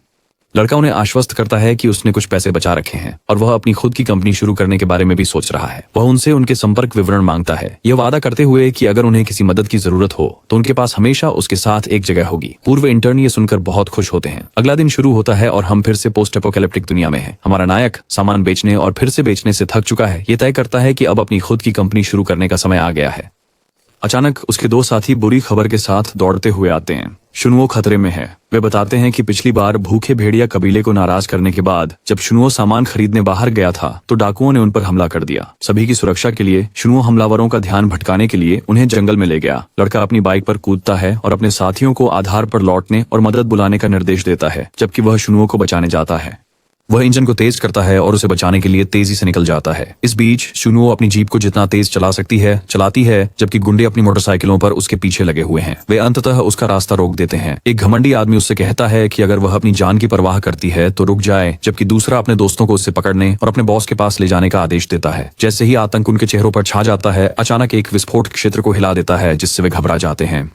इससे पहले कि वे प्रतिक्रिया कर सकें, एक टेडी बियर एक गुर्गे के चेहरे के पास आ गिरता है। वहां खड़ी आकृति डरावनी तरीके से प्रकट करती है कि यह टेडी बियर नहीं है, लेकिन इससे पहले कि वे प्रतिक्रिया कर सकें, टेडी बियर फट जाता है। गुर्गे का सिर टुकड़ों में बिखर जाता है। आश्चर्यजनक रूप से ये हमारे नायक नहीं थे जिन्होंने इस क्रूर कृत्य को अंजाम दिया, बल्कि एक प्यारी लड़की थी। उसकी प्यारी अभिव्यक्ति जल्दी ही एक पागल महिला की तरह बदल जाती है जब वह एक और ग्रेनेड का पिन खींचती है और उसे डरे हुए गुंडों की ओर फेंक देती है, उन्हें एक पल में नष्ट कर देती है। लड़की विनाश के उस क्षण का आनंद लेती है और सुनुओ उससे पहचान लेती है, उसे टीना कहकर बुलाती है। टीना सुनुओ के पास दौड़ती है और उसे कसकर गले लगाती है। वे दोनों एक दूसरे को इतने लंबे समय बाद देखकर राहत महसूस करते हैं। जुनुओ आभारी है कि टीना समय पर आ गई, जिससे उसके लिए एक बड़ी विपत्ति टल गई। जब दोनों महिलाएं अपनी बहनापे की गर्मजोशी साझा कर रही हैं, एक संदिग्ध व्यक्ति छाया में छिपा हुआ है जो और कोई नहीं बल्कि स्टार्विंग वुल्फ गैंग का नेता है। अचानक जला हुआ नौकर अपने बॉस से उसे बचाने की गुहार लगाता है, लेकिन उसकी गुहार अधूरी रह जाती है क्योंकि उसका बॉस उसके साथी की खोपड़ी को चुप कराने के लिए कुचल देता है। युवती की ओर मुड़ते हुए गिरोह का नेता पूछता है कि क्या वह जाग गई है और उसे स्टार्विंग वुल्फ गैंग में शामिल होने के लिए आमंत्रित करता है। उसे असीमित भोजन और पेय का वादा करते हुए एक आकर्षक मुस्कान के साथ लड़की सहमत हो जाती है, दिखावा करते हुए, दिलचस्पी दिखाते हुए, लेकिन फिर वह उन्हें चौंका देती है और कई ग्रेनेड फेंक देती है जिससे क्षेत्र में विस्फोट हो जाता है। हालांकि राक्षसी गिरोह का नेता आग से बाहर निकलता है, बिना किसी असर के लड़की पर हमला करने के लिए तैयार। इस बीच हमारा नायक झुनुओं तक पहुंचने के लिए जंगल से तेजी से गुजरता है। उससे कुछ जलने की गंध आती है और वह अचानक रुक जाता है। उसका चेहरा पीला पड़ जाता है जब वह देखता है कि भूखा भेड़िया कबीले का नेता वहां खड़ा है जिसने अभी अभी दोनों लड़कियों को नष्ट कर दिया है। दृश्य देखकर शू बेहद गुस्से में है, जबकि यह घमंडी कबीले का नेता हमारे नायक को बीच की उंगली दिखाकर उसे और भड़काता है। लड़का बिना समय गंवाए आदमी की ओर लपकता है, अपनी मुट्ठी तैयार रखते हुए, और आदमी के चेहरे पर एक जोरदार मुक्का मारता है। प्रभाव से वह पास के पेड़ से टकरा जाता है जो 2 टुकड़ों में बंट जाता है। जब तक वह ताकतवर गोरिल्ला कुछ समय के लिए रास्ते से हटता है, लड़का घायल लड़की के पास दौड़ता है और पूछता है कि क्या वह ठीक है। लड़की हल्की सी मुस्कान देती है, कहती है कि आज उसे 2 बार पीटा गया है, इसलिए वह अच्छा महसूस नहीं कर रही है। इस बीच गोरिल्ला जल्दी से अपने पैरों पर खड़ा हो जाता है, अपनी चोगा उतारता है और हमारे हीरो से सीधे लड़ने की तैयारी करता है। गोरिल्ला को अपनी ओर आते देख लड़का खुद को तैयार करता है प्रभाव को सहने के लिए। जब भेड़िया गिरोह का नेता मुक्का मारता है तो हमारा लड़का पीछे की ओर उड़ जाता है। ये साफ है कि यह आदमी साधारण व्यक्ति नहीं है और इस बार जो ने भी पीछे न हटने का फैसला किया। वह अनिच्छा से अपनी मेहनत से कमाए गए स्किल पॉइंट्स को भुनाता है, थोड़ा उदास महसूस करता है क्योंकि उसने उन्हें अपनी कंपनी शुरू करने के सपने के लिए बचा कर रखा था, लेकिन अब सोचने का समय नहीं है। जैसे ही पॉइंट्स खर्च होते हैं और विनिमय पूरा होता है, वह अपने शरीर में ताकत की लहर महसूस करता है, जैसे उसने वीडियो गेम में लेवल अप किया हो। जब कबीले का नेता एक और जोरदार मुक्का मारता है तो हमारा हीरो उससे आसानी से अपने हाथों से रोक लेता है। मुस्कुराते हुए वह आदमी का हाथ पकड़ता है, उसे हवा में घुमाता है और जोर से पटक देता है, जिससे एक बड़ा धमाका होता है जो घमंडी आदमी को खून थूकते हुए पीछे की ओर फेंक देता है। कबीले का नेता फिर से अपनी विस्फोटक शक्तियों का उपयोग करने की कोशिश करता है, लेकिन मेरा आदमी उसे कोई मौका नहीं देता। अचानक कबीले के नेता के हाथ भयानक पंजों में बदल जाते हैं और वह जंगली जानवर की तरह हमला करता है। जैसे ही लड़का जमीन पर होता है, वह आश्चर्य से देखता है कि वह आदमी उसकी आंखों के सामने एक जंगली भेड़िए में बदल जाता है। भेड़िया यह स्पष्ट कर देता है कि हमारा लड़का मजबूत हो सकता है, लेकिन वह एक जागृत के लिए निश्चित रूप से कोई मुकाबला नहीं है। ऐसा लगता है कि जो मिंग को अब तक यह नहीं पता था कि जागृत व्यक्ति क्या होता है। राक्षस ये प्रकट करता है कि केवल कुछ लोग जब ज़ॉम्बीज से एक निश्चित मात्रा में क्रिस्टल अवशोषित कर लेते हैं तो वे मनुष्यों से अधिक शक्ति प्राप्त कर सकते हैं। वह हमारे हीरो पर हमला करता है और आसानी से उसकी छाती पर वार करता है। जैसे ही लड़का इस उलझन भरी कल्पना को समझने की कोशिश करता है, भेड़िया फिर से उस पर झपटता है। जो लड़कियों की ओर देखता है और समझता है कि अगर वह लड़ता रहा तो वे बीच में फंस सकती हैं। इसीलिए वह भेड़िए को चिढ़ाता है, उसे सुंदर कुत्ता कहता है और उसे चुनौती देता है कि वह उसे पकड़ कर दिखाए। जो वादा करता है कि अगर वह उसे पकड़ लेता है तो उसे चबाने के लिए एक हड्डी देगा। अपमान से भेड़िया गुस्से में दहाड़ता है। हमारा नायक छलांग लगाता है, राक्षस को जंगल में ले जाता है जहां वे अकेले लड़ सकते हैं। राक्षस उसे छिपना और भागना बंद करने के लिए कहता है, लेकिन जो अपने पेड़ की शाखा से हाथ में तलवार लेकर कूदता है। भेड़िया तुरंत बिजली की गति से मुड़ता है और जो को पेड़ के खिलाफ दबा देता है। भेड़िया अपनी बिजली जैसी तेज इंद्रियों का घमंड करता है, दावा करता है कि कोई उसे घात नहीं लगा सकता। लेकिन जो की शुरुआत में मोटे दिमाग वाले भेड़िए पर घात लगाने की कोशिश नहीं थी। वह बस अपने गाल फुलाता है और भेड़िए के चेहरे पर एक बदबूदार सांस छोड़ता है। भेड़िए की तीव्र सूंघने की शक्ति उसे धोखा देती है क्योंकि जो की बदबूदार सांस उसे हरा देती है।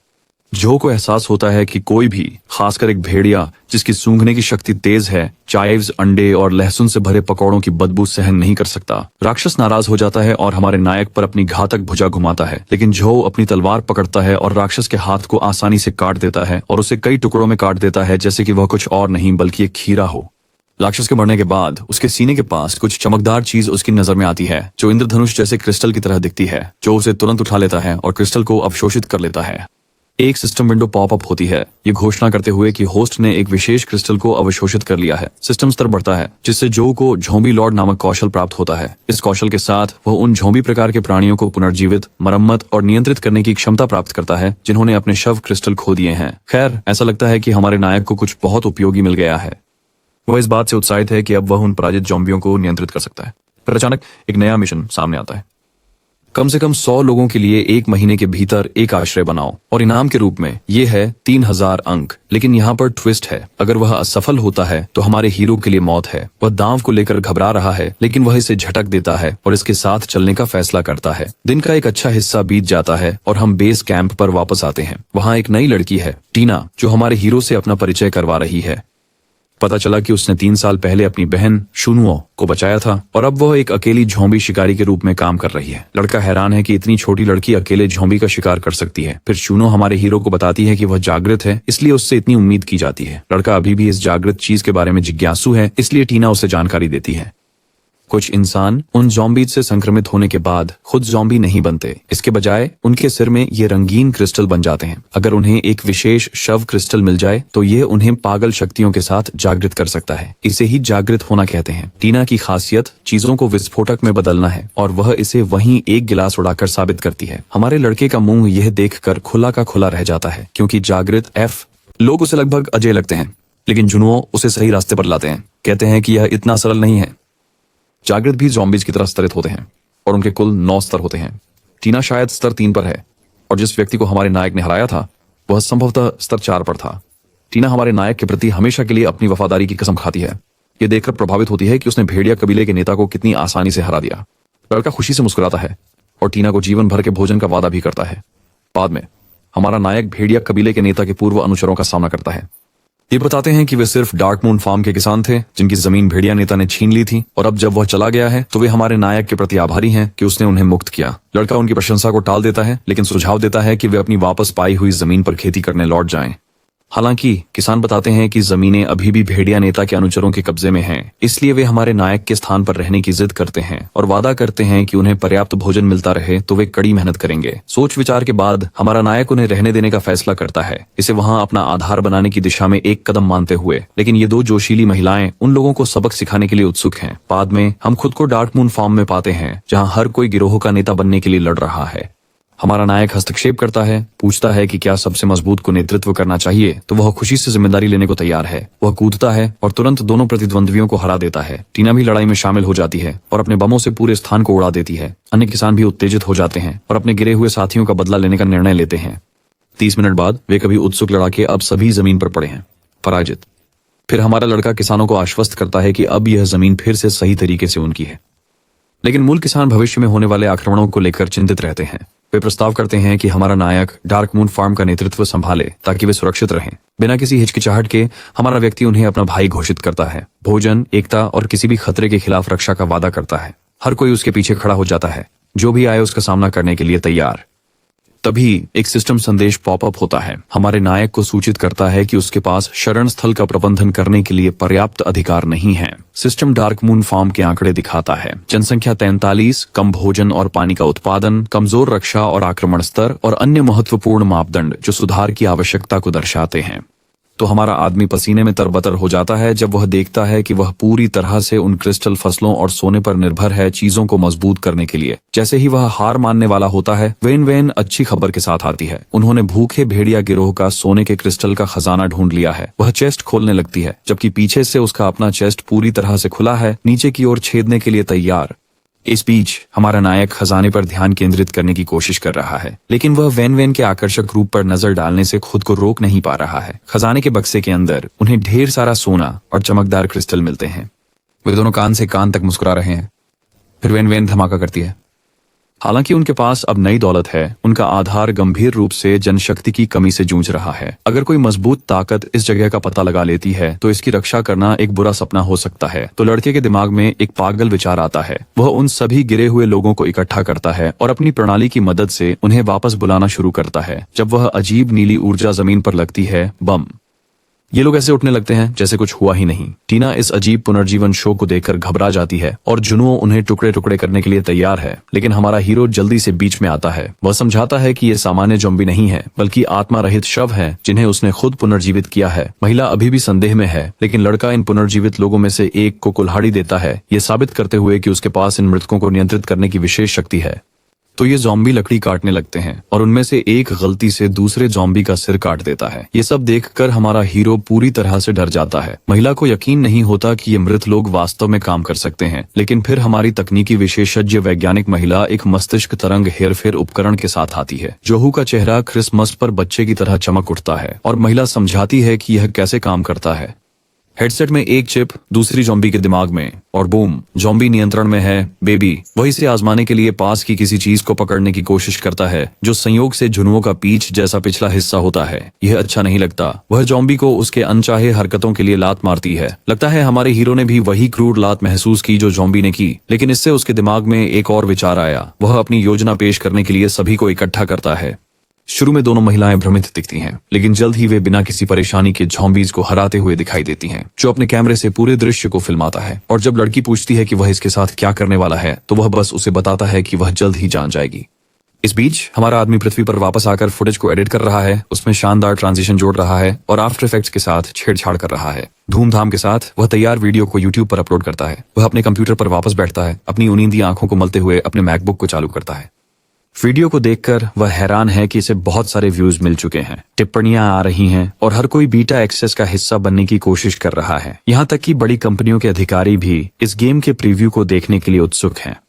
वांग शियाओजू फ्यूचर टेक्नोलॉजी कंपनी लिमिटेड की चेयरवुमन अपनी टीम को निर्देश देती हैं कि वे बंद बीटा एक्सेस के लिए अनुरोधों से टिप्पणियों का सेक्शन भर दें। उन्हें यकीन है कि अगर यह खेल प्रचार के अनुरूप होता है तो यह उनकी कंपनी के लिए एक गेम चेंजर हो सकता है। यहाँ तक कि जोई, एक सेवानिवृत्त विशेष अधिकारी, भी इस खेल से प्रभावित हैं, खासकर यथार्थवादी आग्नेयास्त्रों को देखने के बाद। और वाहनों जिन्हें बीटा एक्सेस मिलती है वे एक रहस्यमय पार्सल प्राप्त करते हैं। प्राप्तकर्ताओं में से एक यूट्यूबर है जो अपने अनुभव को लाइव स्ट्रीम करने के लिए उत्साहित है। उसे जो पार्सल मिलता है उसमें वही ब्रेन वेव मैनिपुलेशन डिवाइस है जिसे वेन वेन ने आविष्कार किया था। वह उत्सुकता से अपनी स्ट्रीम सेट करती है, अपने दर्शकों को इस गेम का पहला अनुभव दिखाने के लिए तैयार। फार्म पर वापस यूट्यूबर लड़की प्रलय के बाद की दुनिया में दिखाई देती है, बिल्कुल वैसे ही जैसे वह असल जिंदगी में दिखती है। हमारे नायक ने अपने संसार से लगभग 50 लोगों को इस खेल में इकट्ठा किया है। यहाँ तक कि शीनुओ भी लाशों के चेहरों में अचानक बदलाव के बारे में जिज्ञासु है। वह उससे पूछती है कि क्या वह पर्दे के पीछे कुछ गड़बड़ योजना बना रहा है, जिस पर वह उसे आश्वस्त करता है, बस देखो और देखो। हमारा नायक वास्तव में इन ज़ॉम्बीज का उपयोग वाहनों के रूप में कर रहा है और इस दुनिया को एक होलोग्राफिक ऑनलाइन सिमुलेशन के रूप में खिलाड़ियों को आकर्षित करने के लिए उसने आवेदन एकत्र किए, खिलाड़ियों की प्रोफाइल को योग्य बनाया और अपनी क्षमता का उपयोग करके ज़ॉम्बीज के चेहरों को खिलाड़ियों के चेहरों में बदल दिया। लेडी वेन वेन रिपोर्ट करती हैं कि सब कुछ ठीक काम कर रहा है, लेकिन वह जानना चाहती हैं कि उसने 50 लोगों को मस्तिष्क हेरफेर उपकरण पहनने के लिए कैसे तैयार किया। हमारा नायक अपनी घबराहट छुपाते हुए आत्मविश्वास से कहता है कि बस चीजों को शुरू कर दो। अपनी चिंता के बावजूद लेडी मस्तिष्क तरंग नियंत्रक को लॉन्च करती हैं और जो पुतले बस निष्क्रिय खड़े थे तुरंत चलने लगते हैं। खिलाड़ी जो अब ज़ॉम्बी शरीरों में हैं, इस बात से चकित हैं कि सब कुछ कितना वास्तविक लगता है। वे प्रलयकारी दुनिया का अन्वेषण करना शुरू करते हैं, एक दूसरे और पर्यावरण के साथ बातचीत करते हैं, अपनी अनुभव की सच्ची प्रकृति से पूरी तरह अनजान। लेडी शीनुओ को विश्वास नहीं हो रहा कि ये ज़ॉम्बी वास्तव में पुनर्जीवित हैं। इस बीच वह यूट्यूबर लड़की जिसने एक प्रोमो वीडियो से लेडी शीनुओ को पहचान लिया है, उन्हें कसकर पकड़ लेती है।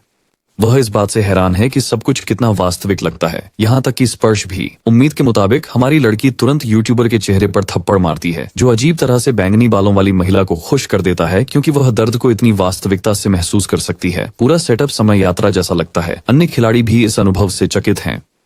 यहाँ तक कि कंपनी की नेता वांग शियाओजू भी खेल में आ गई हैं और वह सेवानिवृत्त सैनिक। वह मानता है कि सब कुछ वास्तविक लगता है, हालांकि उसका शरीर थोड़ा अकड़ा हुआ है। तभी हमारा नायक जो मिंग नाटकीय रूप से खांसता है, जिससे सभी का ध्यान उसकी ओर जाता है।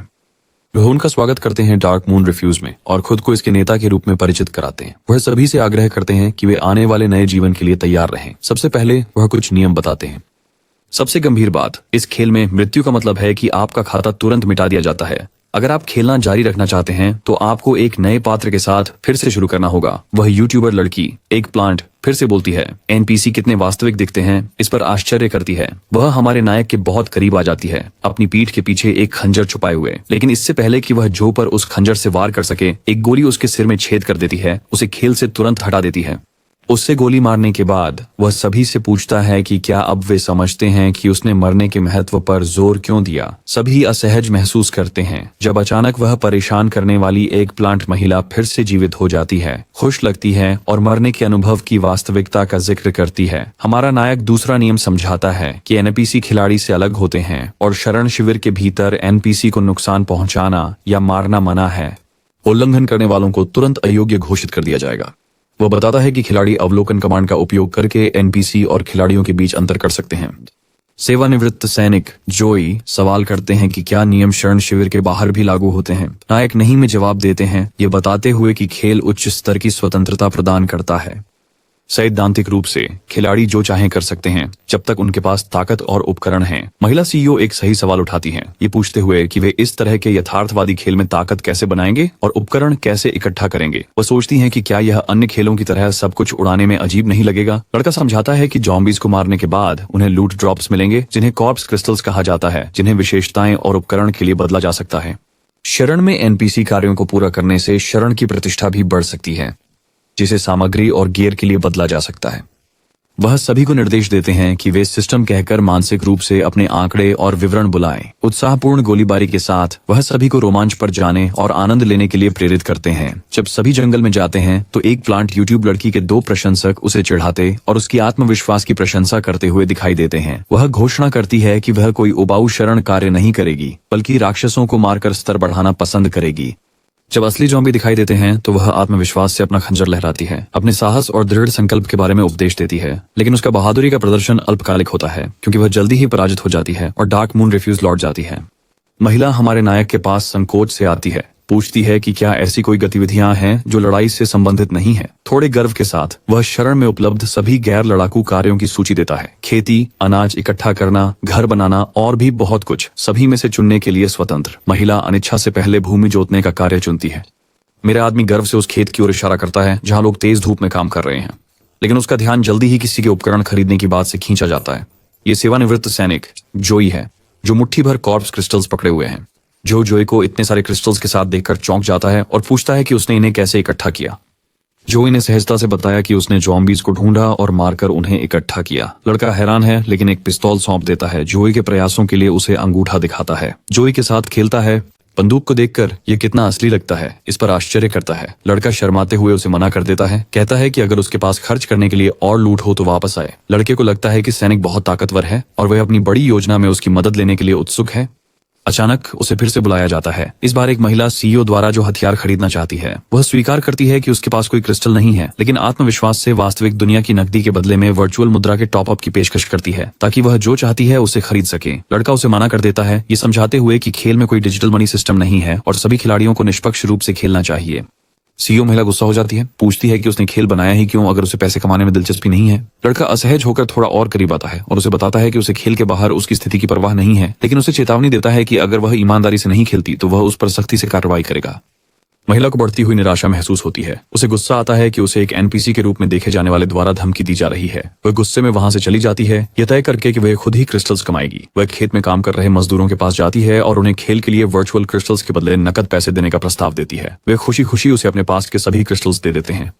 हमारे नायक की ओर मुड़ते हुए महिला क्रिस्टल का बैग सौंपती है और अपने मीठे उपकरण की मांग करती है।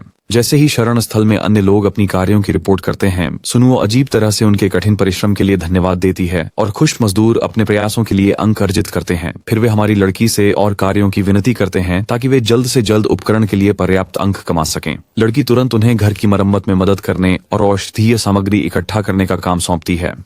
जोड़ी खुशी खुशी चली जाती है, जबकि महिला इस बात से उलझन में रहती है कि वे सिर्फ काम करके इतने संतुष्ट क्यों लगते हैं। 3 दिन इसी तरह बीत जाते हैं और हम खुद को कार्यालय में पाते हैं, जहां वेन खुलासा करती है कि पिछले 3 दिनों में शव क्रिस्टल की मदद से डार्क मून रिफ्यूज का पुनर्निर्माण बहुत सुचारू रूप से हुआ है। न केवल यह, बल्कि उन्होंने जो मुआवजा मांगा था वह भी बहुत कम था।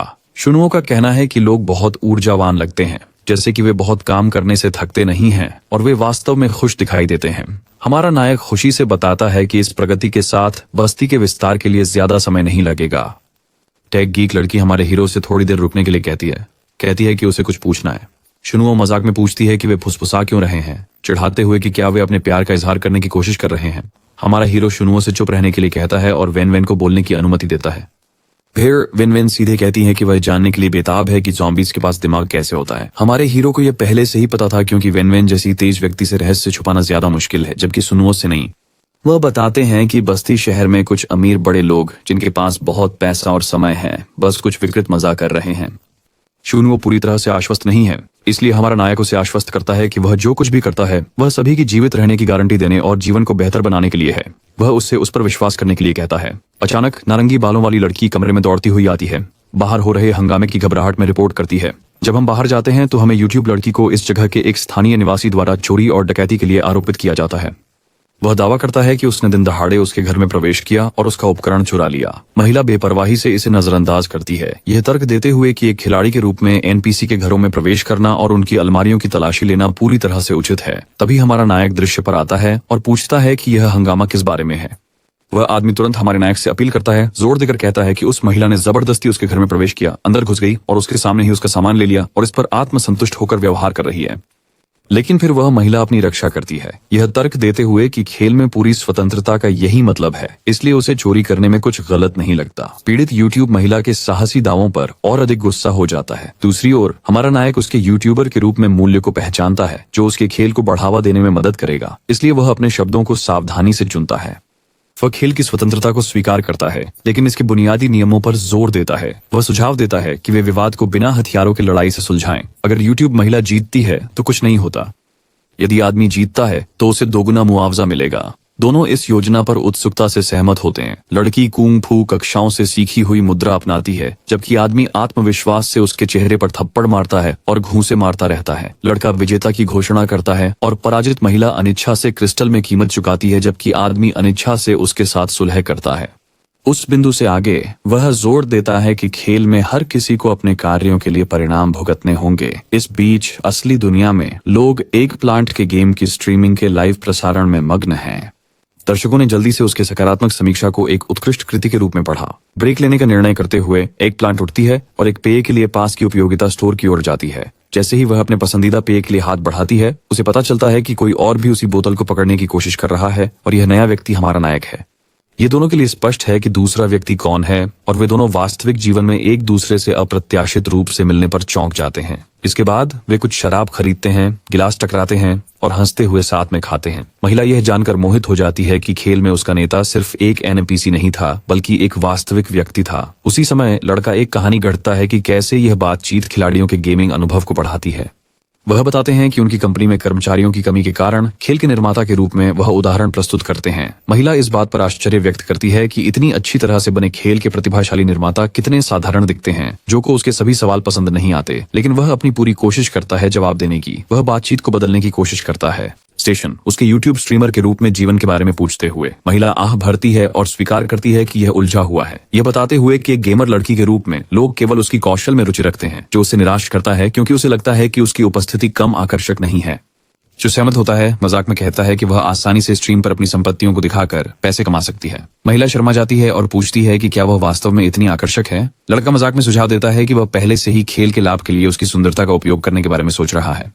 फिर वह काम की बात पर आता है और उससे कुछ खिलाड़ी प्रतिक्रिया देने के लिए कहता है। वह जानना चाहता है कि क्या वह उसके खेल डार्क एंड टाइम्स में सुधार के लिए कोई क्षेत्र देखती है। महिला सुझाव देती है कि सबसे पहले वर्तमान खेल सामग्री बहुत सीमित लगती है और एक डंगोनन प्रणाली को शामिल करने से अधिक गहराई और रुचि जुड़ जाएगी। केवल प्रतिक्रिया देने के बजाय वह प्रस्तावित करती है कि वह अपने खेल को एक खिलाड़ी के रूप में अनुभव करे। लड़का तुरंत उसकी सलाह की तारीफ करता है, जिससे वह शर्म से लाल हो जाती है जब वह अचानक उसे गले लगाता है। वह खेल को सुधारने के लिए काम पर वापस जाने का फैसला करता है और उसे दिल से धन्यवाद देता है। अंत में वह उसे कमरे में अकेला छोड़कर चला जाता है। खेल की दुनिया में वापस सिस्टम एक नई विशेषता की घोषणा करता है, परीक्षण मैदान। ये बताता है कि खिलाड़ी इन मैदानों में राक्षसों को हराकर पुरस्कार कमा सकते हैं। मैदान को 10 स्तरों में विभाजित किया गया है, जिसमें उच्च स्तर अधिक कठिनाई और पुरस्कार प्रदान करते हैं। हमारा नायक तुरंत 500 अंक खर्च करके परीक्षण मैदान स्तर 1 बनाता है।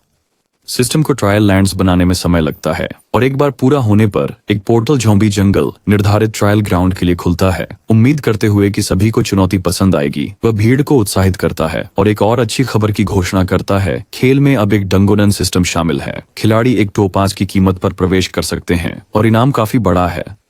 वह सभी को इन चुनौतियों में भाग लेने के लिए प्रोत्साहित करता है। सभी इस खबर से उत्साहित हैं और हमारा नायक उनकी उत्तेजना देखकर खुश है। वह खुश है कि बैंगन की सलाह आखिरकार उपयोगी साबित हो रही है, क्योंकि वह एक खिलाड़ी के दृष्टिकोण से खेल की कमियों की पहचान कर सकता है। अपने सिस्टम को बुलाते हुए वह अपनी उपस्थिति को एक खिलाड़ी की तरह दिखने के लिए बदलने के लिए 100 अंक खर्च करता है। भगवान का शुक्र है कि वह बदल गया, क्योंकि हमें उसका बदसूरत चेहरा फिर से नहीं देखना पड़ेगा। इस बीच एक प्लांट अन्य खिलाड़ियों से पूछ रही है कि क्या कोई डंगोअन के लिए टीम बनाना चाहता है, क्योंकि उन्हें 3 और सदस्यों की जरूरत है। हमारा हीरो उसके पीछे से आता है और पूछता है कि क्या वह उसकी टीम में शामिल हो सकता है।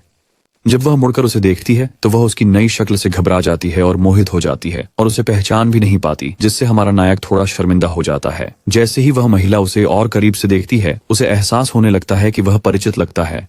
हमारे नायक सुझाव देते हैं कि शायद वे पहले मिल चुके हैं, लेकिन जल्दी से विषय बदल देते हैं और उसे और लोगों को भर्ती करने के लिए कहते हैं। अचानक और लोग उनका ध्यान आकर्षित करते हैं और वे पूछते हैं कि क्या वे टीम में शामिल होना चाहेंगे। उनके मजबूत शरीर को देखकर वह तुरंत उन्हें एक अच्छा विकल्प मानती है और उन्हें शामिल होने की अनुमति देती है। जब टीम पूरी हो जाती है तो वह पूरी तरह से उत्साहित होती है और काल कोठरी को साफ करने के लिए तैयार होती है। उसके चंचल स्वभाव को देखकर हमारे नायक को लगता है कि शायद इसी वजह से उसने उसे नहीं पहचाना, लेकिन वह शिकायत नहीं कर रहा है। अंततः वे पोर्टल में प्रवेश करने के लिए तैयार हैं।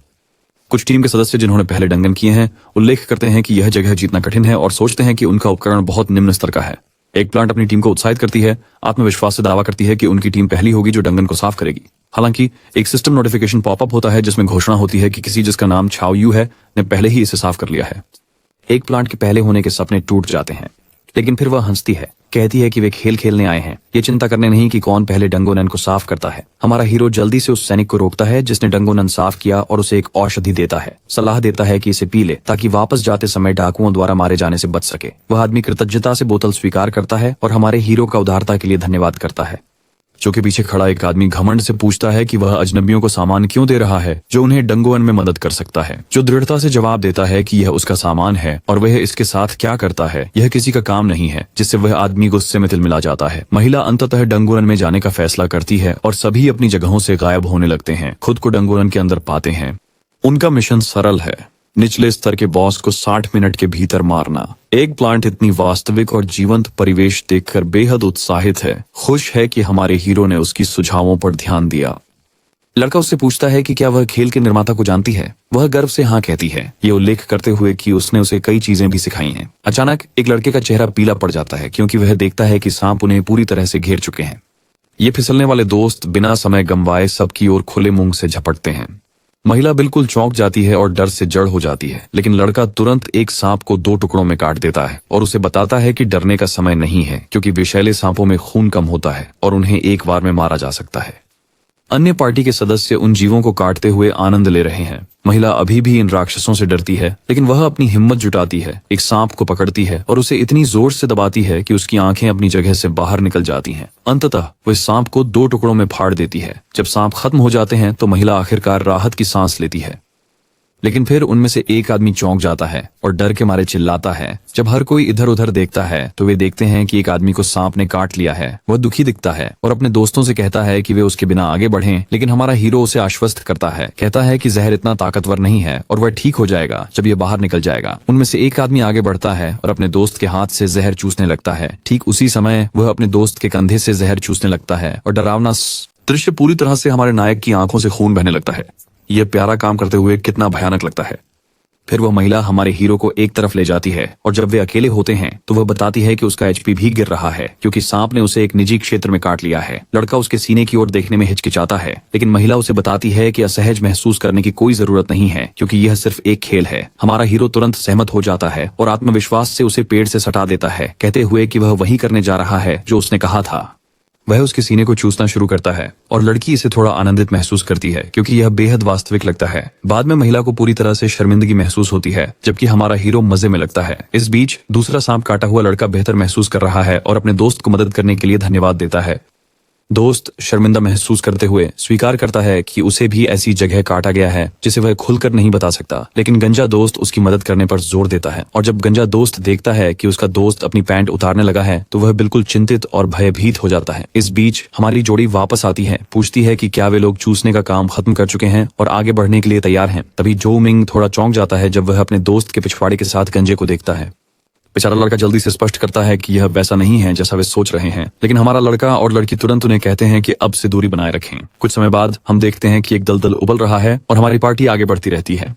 लड़की ये बताती है कि चूंकि इसे जॉम्बी जंगल कहा जाता है, उसने इस पूरे काल कोठरी में एक भी जॉम्बी राक्षस नहीं देखा है। गंजा उसे आश्वस्त करता है, कहता है कि अगर जॉम्बी आ भी जाए तो वह उसका साथ देगा, लेकिन महिला अभी भी इस आदमी से डरती है और स्पष्ट कर देती है कि वह किसी ऐसे व्यक्ति से सुरक्षा नहीं चाहती जो शौक के रूप में छेद चूसना पसंद करता है। अचानक दलदल प्रतिक्रिया करता है और एक जॉम्बी उभरता है, तुरंत गंजे आदमी के चमकदार सिर को काट लेता है।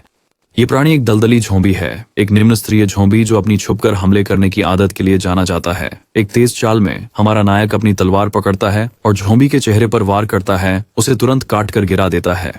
गंजा आदमी टिप्पणी करता है कि हमारे नायक की तलवार तकनीक बेहद मजबूत है, लगभग उसकी खोपड़ी काट दी। वह मजाक में पूछता है कि क्या हमारे नायक असल जिंदगी में योद्धा हैं? शर्माते हुए हमारा नायक जवाब देता है कि उसे चीजें काटने के बारे में थोड़ा बहुत पता है। हालांकि महिला उनकी बातचीत को रोक देती है, उन्हें चेतावनी देती है कि वे रुक जाएं क्योंकि उनके आगे बहुत सारे राक्षस घात लगाने के लिए इंतजार कर रहे हैं। जो मिंग शुरू में अकेले प्रथम श्रेणी के जॉम्बीज से निपटने को लेकर चिंतित थे। इस बात की चिंता थी कि अगर अन्य खिलाड़ियों को खुद से निपटना पड़े तो वे क्या करेंगे, लेकिन पता चला वे चिंताएं पूरी तरह से अनावश्यक थीं। गंजा आदमी अब गंभीरता से नाराज होकर अपनी शर्ट फाड़ देता है और तुरंत एक विशाल हल्क जैसे आकृति में बदल जाता है। उसकी मांसपेशियां पागलों की तरह उभर रही हैं। हमारा नायक यह देखकर चौंक जाता है क्योंकि यह परिवर्तन उसकी कौशल को प्रकट करता है, जिसे मसल स्ट्रीम कहा जाता है, जो उसके वास्तविक जीवन के फिटनेस प्रशिक्षण की क्षमता का प्रतिबिंब है। वह युद्ध में कूद जाता है, अपनी कुल्हाड़ी को सटीकता से घुमाते हुए और जॉम्बीज को ऐसे काटता है जैसे वे सिर्फ खीरे हों। जो मिंग इस बात से हैरान है कि खिलाड़ियों की वास्तविक दुनिया की कौशल उनके इन गेम पात्रों में कितनी जीवंतता से अनुवादित होती है। कई राक्षसों को काटने के बाद गंजा अचानक ठंडा हो जाता है और एक झटके में अपने दुबले पतले रूप में लौट आता है। पहले से भी अधिक पतला दिखता है। ऐसा लगता है कि श्याओ मिंग की कौशल मसल स्ट्रीम के कुछ नुकसान हैं। इसे केवल थोड़े समय के लिए बनाए रखा जा सकता है, जिससे वह बाद में अस्थायी रूप से कमजोर हो जाता है। जो मिंग स्पष्ट रूप से निराश है कि श्याओ मिंग ने इतनी लापरवाही से इस जोखिम भरे कौशल का उपयोग किया। जैसे ही तनाव बढ़ता है, एक साइड मिशन सामने आता है, जिससे जो मिंग के चेहरे पर फिर से मुस्कान आ जाती है। मिशन में उसे एक साथ 10 दलदल जॉम्बीज को हराना होता है, जो मांसपेशियों को मजबूत करने का इनाम देता है।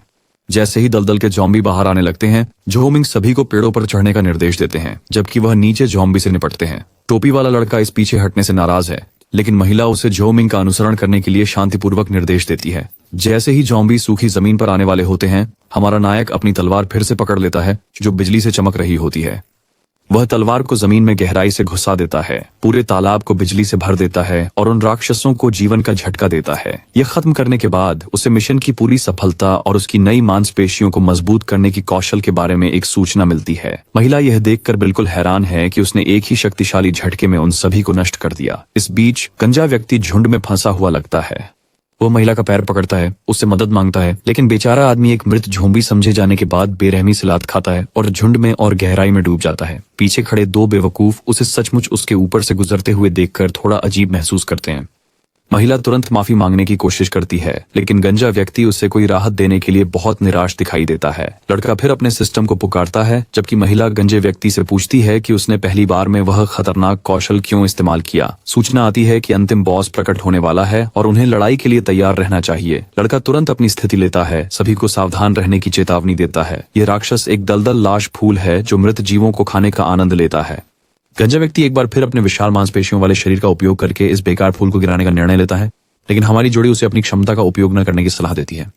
गंजा आदमी भ्रमित लगता है और धीरे से पूछता है क्यों, जिस पर हमारा हीरो समझाता है कि उस कौशल का उपयोग करने के दुष्प्रभाव बहुत बड़े हैं और उसके थक जाने के बाद उसके पास गंजे आदमी को सुरक्षित रखने की ऊर्जा नहीं होगी। गंजा आदमी बंदूकों का उपयोग करने का निर्णय लेता है, लेकिन उसका टोपी पहनने वाला दोस्त उसे याद दिलाता है कि वे सिर्फ सामान्य खिलाड़ी हैं और बंदूकें और गोला बारूद बहुत महंगे हैं। खैर, मुझे लगता है कि चिंता की कोई बात नहीं है, क्योंकि मेरे आदमी के पास बंदूकें और सामान उसके कोट के अंदर छुपा हुआ। दोनों लोग इससे बहुत प्रभावित होते हैं। जल्द ही राक्षस को महिला की ओर से गोलियों की बौछार का सामना करना पड़ता है और गंजा और टोपी वाला आदमी अपनी बंदूकों के साथ शामिल हो जाते हैं।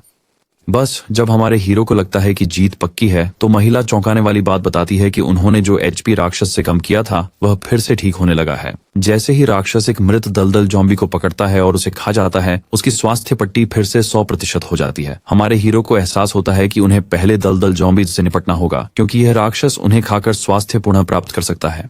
महिला चिंतित है कि वे इस रफ्तार से राक्षस को हरा नहीं पाएंगे, लेकिन हमारा नायक उसे आश्वस्त करता है कि वे पहले दलदल के जॉम्बीज से निपट लें। अचानक राक्षस अपनी चिपचिपी जड़ महिला की ओर बढ़ाता है और उसे पकड़ लेता है। उसे अपने पेट में डालने का इरादा करता है। यह देखकर मेरा आदमी पूरी तरह से गुस्से में आ जाता है और इस फूल को खुद ही गिराने का फैसला करता है, जबकि बाकी 2 गुंडे मदद के लिए कूद पड़ते हैं।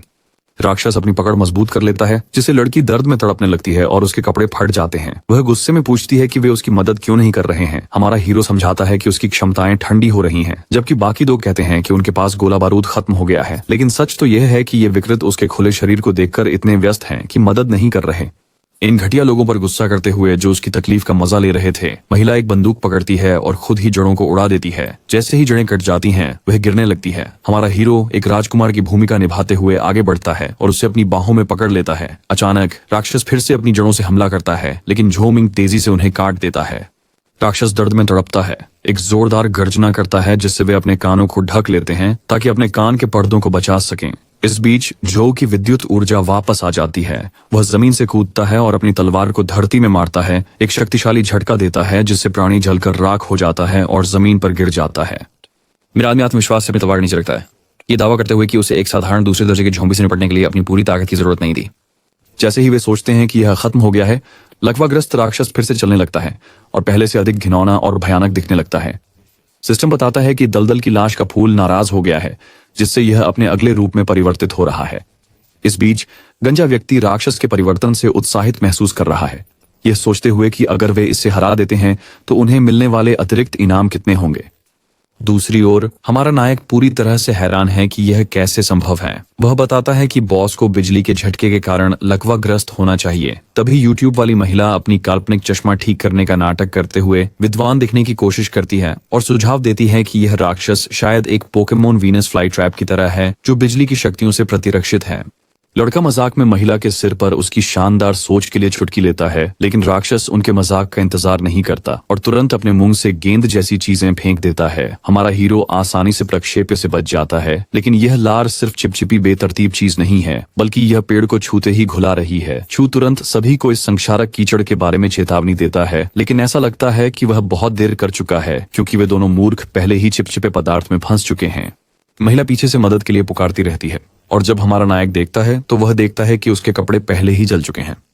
सिर्फ कुछ ही मिनटों में उसकी पूरी पोशाक नष्ट हो गई है। लड़का उसकी तरफ दौड़ता है, अपनी कोट पेश करता है, लेकिन तभी राक्षस और चिपचिपे गोले फेंकता है। मेरा आदमी उन्हें तेजी से काट देता है, लेकिन कुछ गूं उसके हाथ पर गिर जाता है, जिससे तुरंत जलन होती है। उसी समय मांसपेशियों वाला टोपी पहने आदमी आगे आता है, यह प्रकट करते हुए कि वह वास्तव में एक रसायन विज्ञान शिक्षक है। वह दावा करता है कि इस दुनिया में उसके क्षेत्र से संबंधित एक कौशल है। वह उत्साह से समझाता है कि उसका कौशल उसे 2 वस्तुओं के रासायनिक गुणों को मिलाकर नए गुण बनाने की अनुमति देता है। अब पेट्रोल की एक बोतल और कपड़े के टुकड़े के साथ सुसज्जित होकर वह आत्मविश्वास से घोषणा करता है कि वह उन्हें एक नॉकआउट समाधान में बदल सकता है। यह देखकर हमारा हीरो नया आइटम छीन लेता है और घमंड से कहता है कि यह रसायन विज्ञान कौशल एक पैसे के लायक नहीं है, क्योंकि इसने केवल 2 चीजों को मिलाया है, और यह स्पष्ट करता है कि वह इसे बेहतर कर सकता है। लड़का बोतल में आग लगाता है और उससे राक्षस की ओर फेंकता है, जो टकराते ही फट जाती है और राक्षस को आग की लपटों में घेर लेती है। कुछ ही सेकंड में वह राख में बदल जाता है और सिस्टम उन्हें बॉस राक्षस को सफलतापूर्वक हराने पर बधाई देता है। एक परिवर्तित दुश्मन को हराने के लिए अतिरिक्त इनाम का वादा करता है। हर कोई अपनी आंखों के सामने चमकते हुए एलीट क्लास खजाने के चेस्ट देखकर बहुत खुश है। गंजा आदमी अपना सीना फुलाता है और एक सुपर मसल पोषण पाउडर पाता है, जो मांसपेशियों की ताकत बढ़ाने का वादा करता है। तथाकथित रसायन विज्ञान शिक्षक एक चमकदार लेकिन अंततः बेकार कवच पाता है। इस बीच महिला एक कौशल पुस्तक खोजती है जो उसकी शूटिंग क्षमताओं को बढ़ाती है। अंत में जो भी अपनी छाती खोलता है। पहले तो उसे नहीं पता होता कि क्या उम्मीद करनी चाहिए, लेकिन हर किसी की आंखें आश्चर्य से चमकने लगती हैं, क्योंकि अंदर एक अंडा है। लड़का इस अंडे से क्या उम्मीद करे, इसे लेकर अनजान है, और यहाँ तक कि सिस्टम भी कोई जानकारी नहीं देता सिवाय इसके कि इसकी उत्पत्ति अज्ञात है और इसे फोड़ा नहीं जा सकता। 3 दिन बाद डार्क मून कबीले में सब कुछ शांत और शांतिपूर्ण है। फिर एक सूचना आती है कि उनके खेल के परिणाम शानदार रहे हैं और नई पंजीकरण जल्द ही खुलने वाले हैं। ये सभी से आग्रह करता है कि वे अच्छे से खेलें और खेल को और भी बेहतर बनाएं। हर कोई खुश है कि उनके बेस में और लोग शामिल होंगे। चमकती आंखों वाला एक नया लड़का महिला से पूछता है कि क्या वह जानती है कि शुरुआती चरणों में जल्दी से स्तर कैसे बढ़ाया जाए। महिला उसे कुछ उपकरण देती है और सलाह देती है कि अगर वह अमीर बनना चाहता है तो उसे पेड़ काटने और अपग्रेड करने से शुरू करना चाहिए, और पहले जमीन की जुताई करना। नए लोग इस काम का बेसब्री से इंतजार करते हैं और तुरंत जमीन की जुताई शुरू कर देते हैं। इस बीच ऑफिस में लेडी वैन वैन हमारे हीरो को रिपोर्ट करती हैं कि नई टीम पहले वाले समूह से कहीं ज्यादा मेहनती है और आश्रय निर्माण और भी सुचारू रूप से चल रहा है। लड़का मुस्कुराता है और कहता है, ये तो बस शुरुआत है, असली मजा अभी बाकी है। कबीले की प्रगति की जांच करते हुए उन्होंने बड़ी प्रगति की है। स्टैंड आउट के कबीले में अब 19 लोग हैं, जिसका मतलब है कि श्रम की अधिकता है। महिला जोर से सोचती है कि क्या उन्हें अधिक रोजगार के अवसर पैदा करने के लिए और ठिकाने स्थापित करने चाहिए। लड़का इस पर विचार करना शुरू करता है और निष्कर्ष निकालता है कि लोगों को नई गतिविधियों में व्यस्त रखने के लिए उसे विस्तार करना चाहिए। वो पूछता है कि क्या डार्क मून रिफ्यूज के पास कोई मजबूत ठिकाने हैं जिनका उपयोग किया जा सकता है।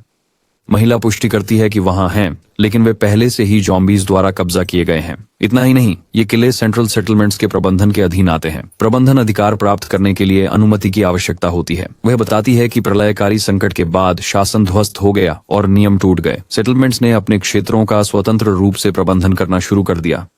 प्रत्येक का प्रबंधन अलग अलग बड़े लोगों द्वारा किया जाता है, लेकिन शीर्ष पर बैठा व्यक्ति, जिसे वाइपर के नाम से जाना जाता है, सेंट्रल सेटलमेंट्स पर शासन करता है और फैसले लेता है। लेकिन लड़का चिंता को नजरअंदाज कर देता है, ये विश्वास करते हुए कि जब तक वे शक्ति इकट्ठा कर सकते हैं सब कुछ सुचारू रूप से चलेगा। अचानक जुनोट भयानक खबर के साथ आता है, सेंट्रल सेटलमेंट्स की एक छोटी टीम कर वसूलने के लिए आ गई है। ऐसा लगता है कि हमारे लड़के को अब और इंतजार नहीं करना पड़ेगा, क्योंकि वह पहले से ही इन लोगों से निपटने के लिए उत्सुक था। बाहर एक मोटा आदमी अपनी टीम के साथ खुद को सेटलमेंट सेंटर द्वारा भेजे गए कर अधिकारी के रूप में परिचित कराता है। कानून के अनुसार उत्पादन का 50% हर महीने कर के रूप में चुकाना होगा। वह मांग करता है कि कबीला जो वे देते हैं उसे सौंप दें। किसान अपनी असहमति व्यक्त करते हैं, उसे याद दिलाते हैं कि जब यह जगह भूखे भेड़िए कबीले के अधीन थी तो कोई कर संग्रहकर्ता आने की हिम्मत नहीं करता था। मोटा आदमी तुरंत अपनी बंदूक निकालता है, उनकी आपत्तियों को बंद कर देता है। वह बिना सोचे समझे ट्रिगर दबाता है, लेकिन उसकी जबड़ा गिर जाता है जब गोली सीधे रसायन विज्ञान के शिक्षक के सीने में लगती है। चिंतित और भ्रमित दिखते हुए मोटा आदमी इधर उधर देखता है, उम्मीद करता है कि कोई घायल या उससे भी बुरा हुआ होगा। किसान शिक्षक से पूछता है कि क्या वह ठीक है और शिक्षक आश्वस्त करता है कि वह ठीक है, सब उसके कवच की वजह से। जब वह अपनी सुरक्षा गियर के बारे में शेखी बघारता है तो दूसरों को यह काफी अजीब लगता है कि उसने जानबूझकर सीने पर गोली खाई। फिर भी हमारा नायक जो मिंग आता है और खुद को शरण के नेता के रूप में परिचित कराता है। मोटा आदमी भी अपना परिचय देता है और करों के भुगतान की मांग करता है, लेकिन लड़का तुरंत मोटे आदमी को याद दिलाता है कि जब स्टार्विंग वुल्फ कबीले ने इस जगह पर कब्जा किया था तो कोई भी लोगों की मदद के लिए नहीं आया, इसलिए अब कर क्यों देना चाहिए, इसका कोई मतलब नहीं है। मोटा आदमी जवाब देता है, ये जोर देते हुए कि सेंट्रल सेटलमेंट की मजबूत सैन्य शक्ति है जिसे नजरअंदाज नहीं किया जा सकता। इसके अलावा उन्होंने पहले ही कई बार यहाँ लोगों को भेजा है। लेकिन लड़का मोटे को केवल ईमानदार गरीब लोगों का शोषण करने के लिए आने पर फटकारता है, अन्यथा कभी परवाह नहीं करता। चूंकि हमारा नायक पीछे नहीं हट रहा है, मोटा उसे गोली मारने का फैसला करता है। गोली चलाने से पहले वह अंतिम चेतावनी देता है, या तो कर चुकाओ या हमारे हीरो के सीने में गोली लगेगी, ये सोचकर कि उसके पास ही उच्च तकनीक वाले हथियार हैं। लेकिन मेरा आदमी बस अपनी उंगलियां छटकाता है और एक पूरी पलटन उच्च तकनीक वाले हथियारों के साथ वहां आ जाती है। इस बीच लोग कंधे से कंधा मिलाकर खड़े होते हैं, मुस्कुराते हैं और मोटे आदमी का डर से भरा चेहरा देखकर आनंद लेते हैं। अनिच्छा से मोटा आदमी फिलहाल पीछे हटने का फैसला करता है, लेकिन जो मिंग अपनी बंदूकें निकालता है और घोषणा करता है कि वह पीछे नहीं हटेगा। मोटा आदमी अपने शब्दों में घमंडी और अहंकारी बना रहता है, जिससे हमारे हीरो द्वारा उसके मूल छेद के बगल में एक और छेद जोड़ दिया जाता है। उसके साथी उसे चलने में मदद करते हैं। उसकी पीठ से गोली लगने के कारण खून बह रहा है और वह धमकियां देता रहता है। महिला और बाकी दल उसे बीच की उंगली दिखाते हैं और कुछ तीखे शब्द कहते हैं। हालांकि लेडी वैन वैन बिल्कुल डरी हुई हैं, क्योंकि उन्होंने अभी अभी केंद्रीय प्राधिकरण को नाराज किया है और यह कभी भी अच्छा नहीं होता। लेकिन लड़का घोषणा करता है कि जब उसके कबीले के लोगों की भलाई की बात आती है तो उससे कोई परवाह नहीं है और वह कभी दूसरों के सामने सिर नहीं झुकाएगा। महिला सहमत होती है, यह बताते हुए कि हमारा नायक सही है और ये नए लोग वास्तव में साहसी और लड़ाई के लिए तैयार लगते हैं। पिछले समूह के विपरीत लड़का सहमति में सिर हिलाता है, खासकर उन्हें देखने के बाद। वे अराजक बुराई शिविरों से लगते हैं। दृश्य कुख्यात केंद्रीय बस्ती की ओर बदलता है, जहाँ हम पहली बार वाइपर से मिलते हैं। मोटा आदमी तुरंत अपने बॉस को बताता है कि इन लोगों ने उसे कैसे गोली मारी और वे बस्ती के खिलाफ विद्रोह करने के लिए तैयार हैं।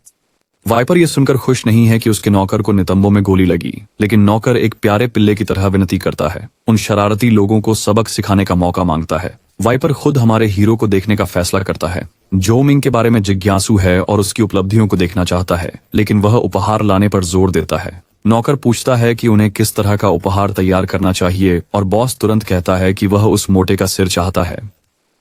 अगली बात जो आप जानते हैं, एक सांप सीधे मोटे के सिर के आर पार चला जाता है। कुछ दिन बाद डार्क मून रिफ्यूज में सब कुछ शांत लगता है। लोग अच्छा समय बिता रहे हैं, हालांकि छोटी छोटी बातों पर सामान्य झगड़े हो रहे हैं। इस बीच हमारा हीरो अपने दूरबीन के साथ ऊपर है, पूरे शरण शिविर को देख रहा है। वह आंकड़े देखता है और देखता है कि अब अधिक लोग हैं। सिस्टम कहता है कि भीड़ भाड़ चीजों को गड़बड़ कर रही है, जिससे सभी का मजा कम हो रहा है। जो भ्रम में अपना सिर पकड़ लेता है, ये नहीं समझ पा रहा कि बिना और अनदेखे स्थानों या अपने क्षेत्र का विस्तार किए बढ़ती संख्या के निवासियों को कैसे संभालें। अचानक एक लैम्बोर्गिनी और वह दृश्य में तेजी से प्रवेश करता है। शरणार्थी शिविर के माध्यम से तेजी से गुजरता है। सभी लोग उसे देखकर चौकन्ने हो जाते हैं और 2 लोग कार से बाहर निकलते हैं। एक तो खुद वाइपर है और दूसरा शायद उसका सचिव है। वाइपर विनम्रता से बस्ती के नेता से मिलने का अनुरोध करता है। हालांकि किसान रक्षात्मक हो जाते हैं और पूछते हैं कि क्या वह यहाँ परेशानी पैदा करने आया है, लेकिन वाइपर अपनी विनम्रता बनाए रखता है और अपने अधीनस्थ द्वारा हुई परेशानी के लिए माफी मांगता है। सुधार के लिए वह यहाँ के लोगों को एक उपहार प्रस्तुत करता है। महिला उपहार प्रकट करती है, उस मोटे आदमी का सिर। कर अधिकारी का सिर उपहार के रूप में देखकर हर कोई चौंक जाता है। उसी समय हमारा लड़का खुद आता है और तुरंत वाइपर को अपने कार्यालय में बात करने के लिए आमंत्रित करता है। वाइपर शिष्टाचार का आदान प्रदान करता है और हमारे नायक से रास्ता दिखाने के लिए कहता है, लेकिन जाने से पहले वह अपनी सचिव को दरवाजे की रक्षा करने और कुछ भी अजीब लगने पर तुरंत सूचित करने का निर्देश देता है। हमारा नायक वाइपर को कार्यालय में ले जाता है, जबकि महिला बाहर रहती है, जैसा निर्देश दिया गया है। सतर्क नजर रखते हुए गंजा व्यक्ति इस दुनिया के एनपीसी कितने वास्तविक दिखते हैं देखकर आश्चर्यचकित रह जाता है। यूट्यूब वाली महिला अपनी सामान्य ऊर्जा के साथ सचिव के पास जाने का निर्णय लेती है, लेकिन सेवानिवृत्त सैनिक जोई उसे इसके खिलाफ चेतावनी देते हैं। महिला गर्व से कहती है कि वह बहादुर है और लड़कियों के साथ फ्लर्ट करने में माहिर है, इसलिए वह इसे ठीक से संभाल लेगी। तो लेडी एक प्लांट मजाक में सचिव लड़की को चिढ़ाने लगती है। सचिव उसे चुनौती देती है, कहती है कि अगर लेडी एक प्लांट उसे हरा सकती है तो वह जो चाहे कर सकती है। पृष्ठभूमि में बाकी लोग इन दोनों लड़कियों की मुठभेड़ देखने के लिए उत्साहित हो जाते हैं। इस बीच कार्यालय में हमारा नायक विनम्रता से वाइपर से पूछता है कि वह यहाँ क्यों है। वाइपर सीधे कहता है कि वह शरणार्थी बस्ती में रुचि रखता है। यदि हमारा नायक उसे सौंप देता है तो वह एक इनाम का वादा करता है जो उसे जीवन भर के लिए स्थापित कर देगा। इतना ही नहीं, वह केंद्रीय बस्ती के कुलीन क्षेत्र तक पहुंच की पेशकश करता है, जहां हमारा नायक राजा की तरह रह सकता है। शिवमिंग सोचता है कि क्या इस दुनिया में ऐसा स्वर्गीय स्थान है। वाइपर का कहना है कि जो अन्य लोग नर्क के रूप में देखते हैं वह केवल कमजोरों के लिए है। हमारे नायक और उसके जैसे मजबूत व्यक्तियों के लिए यह स्वर्ग है। वह स्पष्ट करता है कि जब तक व्यक्ति मजबूत हैं, वे महिलाएं धन प्राप्त कर सकते हैं। वाइपर निर्दयता से कहता है कि हमारे नायक को इस शरणार्थी बस्ती के महत्वहीन मूर्खों की चिंता करने की जरूरत नहीं है, क्योंकि उनका भी अच्छा ख्याल रखा जाएगा। लड़का मुस्कुराता है और इसे एक आकर्षक सौदा मानता है, लेकिन वह अपने क्षेत्र को छोड़ने से साफ इनकार कर देता है। वाइपर का चेहरा इनकार सुनकर घमंडी हो जाता है, पूरी तरह से अपमानित महसूस करता है। जोमिंग जोर देकर कहते हैं कि वह स्वतंत्रता को महत्व देते हैं और पिंजरे में कैद कैनरी की तरह नहीं रहना चाहते। वाइपर और आक्रामक हो जाता है। हमारे नायक को चेतावनी देता है कि पहले भी कुछ लोग ऐसे ही बोलते थे, लेकिन अब वे 6 फीट नीचे हैं। लेकिन फिर हमारा नायक प्रस्ताव करता है कि वे अभी भी एक समझौता कर सकते हैं। वह नक्शा उठाता है और वाइपर को दिखाता है कि व्यापार मार्ग पर वल्कन गैंग नामक एक कुख्यात डाकू संगठन सक्रिय है। वे अक्सर केंद्रीय बस्ती द्वारा भेजे गए कारवां पर हमला करते हैं, जिससे महत्वपूर्ण नुकसान होता है।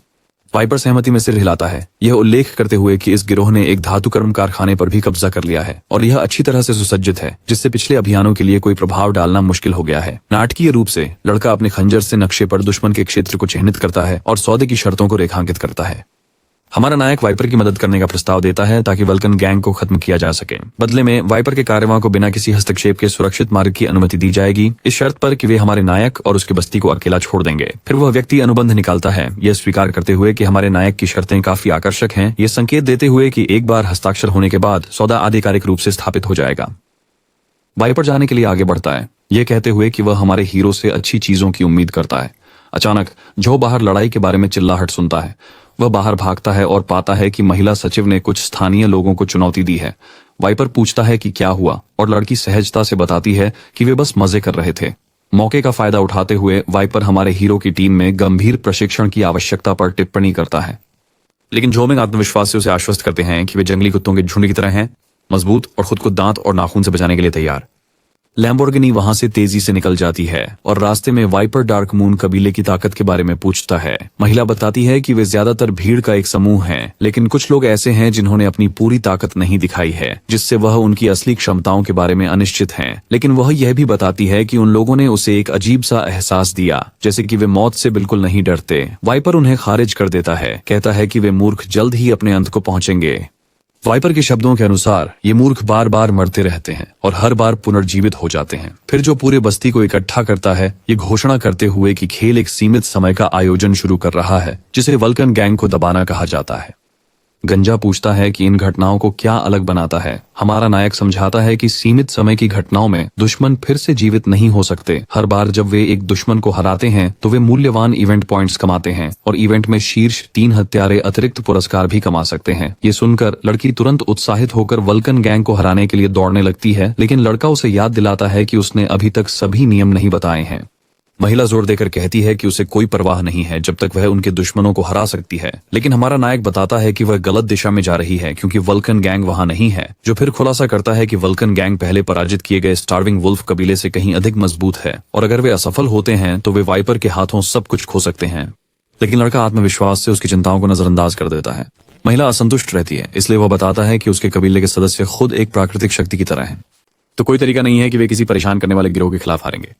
अगला दृश्य हमें वल्कन गैंग के क्षेत्र में ले जाता है जहां लोग सुरक्षा के बदले क्रिस्टल और कीमती सामान देने की कोशिश कर रहे हैं। ये घमंडी गुंडा बस हंसता है, कहता है कि यह पर्याप्त नहीं है। वह निर्दयता से एक छोटी लड़की के शरीर पर पेट्रोल डालता है और अपनी लाइटर जलाता है। उसकी माँ को धमकाते हुए पूछता है कि उन्होंने अपने कीमती सामान कहाँ छुपाए हैं। डरी हुई माँ जोर देती है कि उनके पास कुछ नहीं बचा है, फर्श पर सिर पटकते हुए अपनी बेटी की जिंदगी की भीख मांगती है। गैंग का सदस्य और भी अधिक घमंडी हो जाता है, मां पर बेईमानी का आरोप लगाता है जबकि वह दया की भीख मांगती रहती है। एक चौंकाने वाले मोड़ में वह छोटी लड़की पर लाइटर फेंकने की तैयारी करता है। वह चिल्लाती है कि कोई उसे बचा ले, इससे पहले कि आग उसके गीले कपड़ों को छू ले। अचानक कोई लाइटर को हवा में ही पकड़ लेता है और वह निश्चित रूप से हमारा हीरो है। वह लापरवाही से अपनी सिगरेट को लाइटर से जलाता है। घमंडी गैंग सदस्य को याद दिलाता है कि पेट्रोल एक कीमती संसाधन है जो केवल वल्कन गैंग के 2 भाइयों जैसे लोगों को जलाने के लिए है। गैंग लीडर हमारे हीरो को धमकी देता है, उसे बताता है कि दूसरों के काम में दखल देने की कीमत चुकानी पड़ेगी। यूट्यूब लड़की हमारे हीरो के साथ खड़ी होती है। ये घोषणा करती है कि वह इस आदमी के अजीब हेयर स्टाइल को खराब करेगी। घमंडी आदमी अपने बालों के अपमान के जवाब में अपना फ्लेम थ्रोवर पकड़ता है, लड़की की ओर आग की लपटें छोड़ता है। वह जलने लगती है, हर जलती हुई गर्मी को महसूस करती है, जबकि घमंडी आदमी उसकी पीड़ा पर निर्दयता से हंसता है।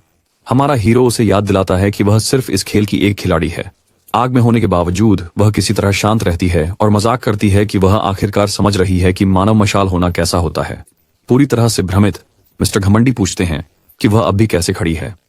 बिना एक पल गंवाए लड़की खुद को संभालती है और अपने जलते हुए शरीर से उस घमंडी गुंडे को पीछे धकेल देती है, जानबूझकर उसे भी आग लगा देती है।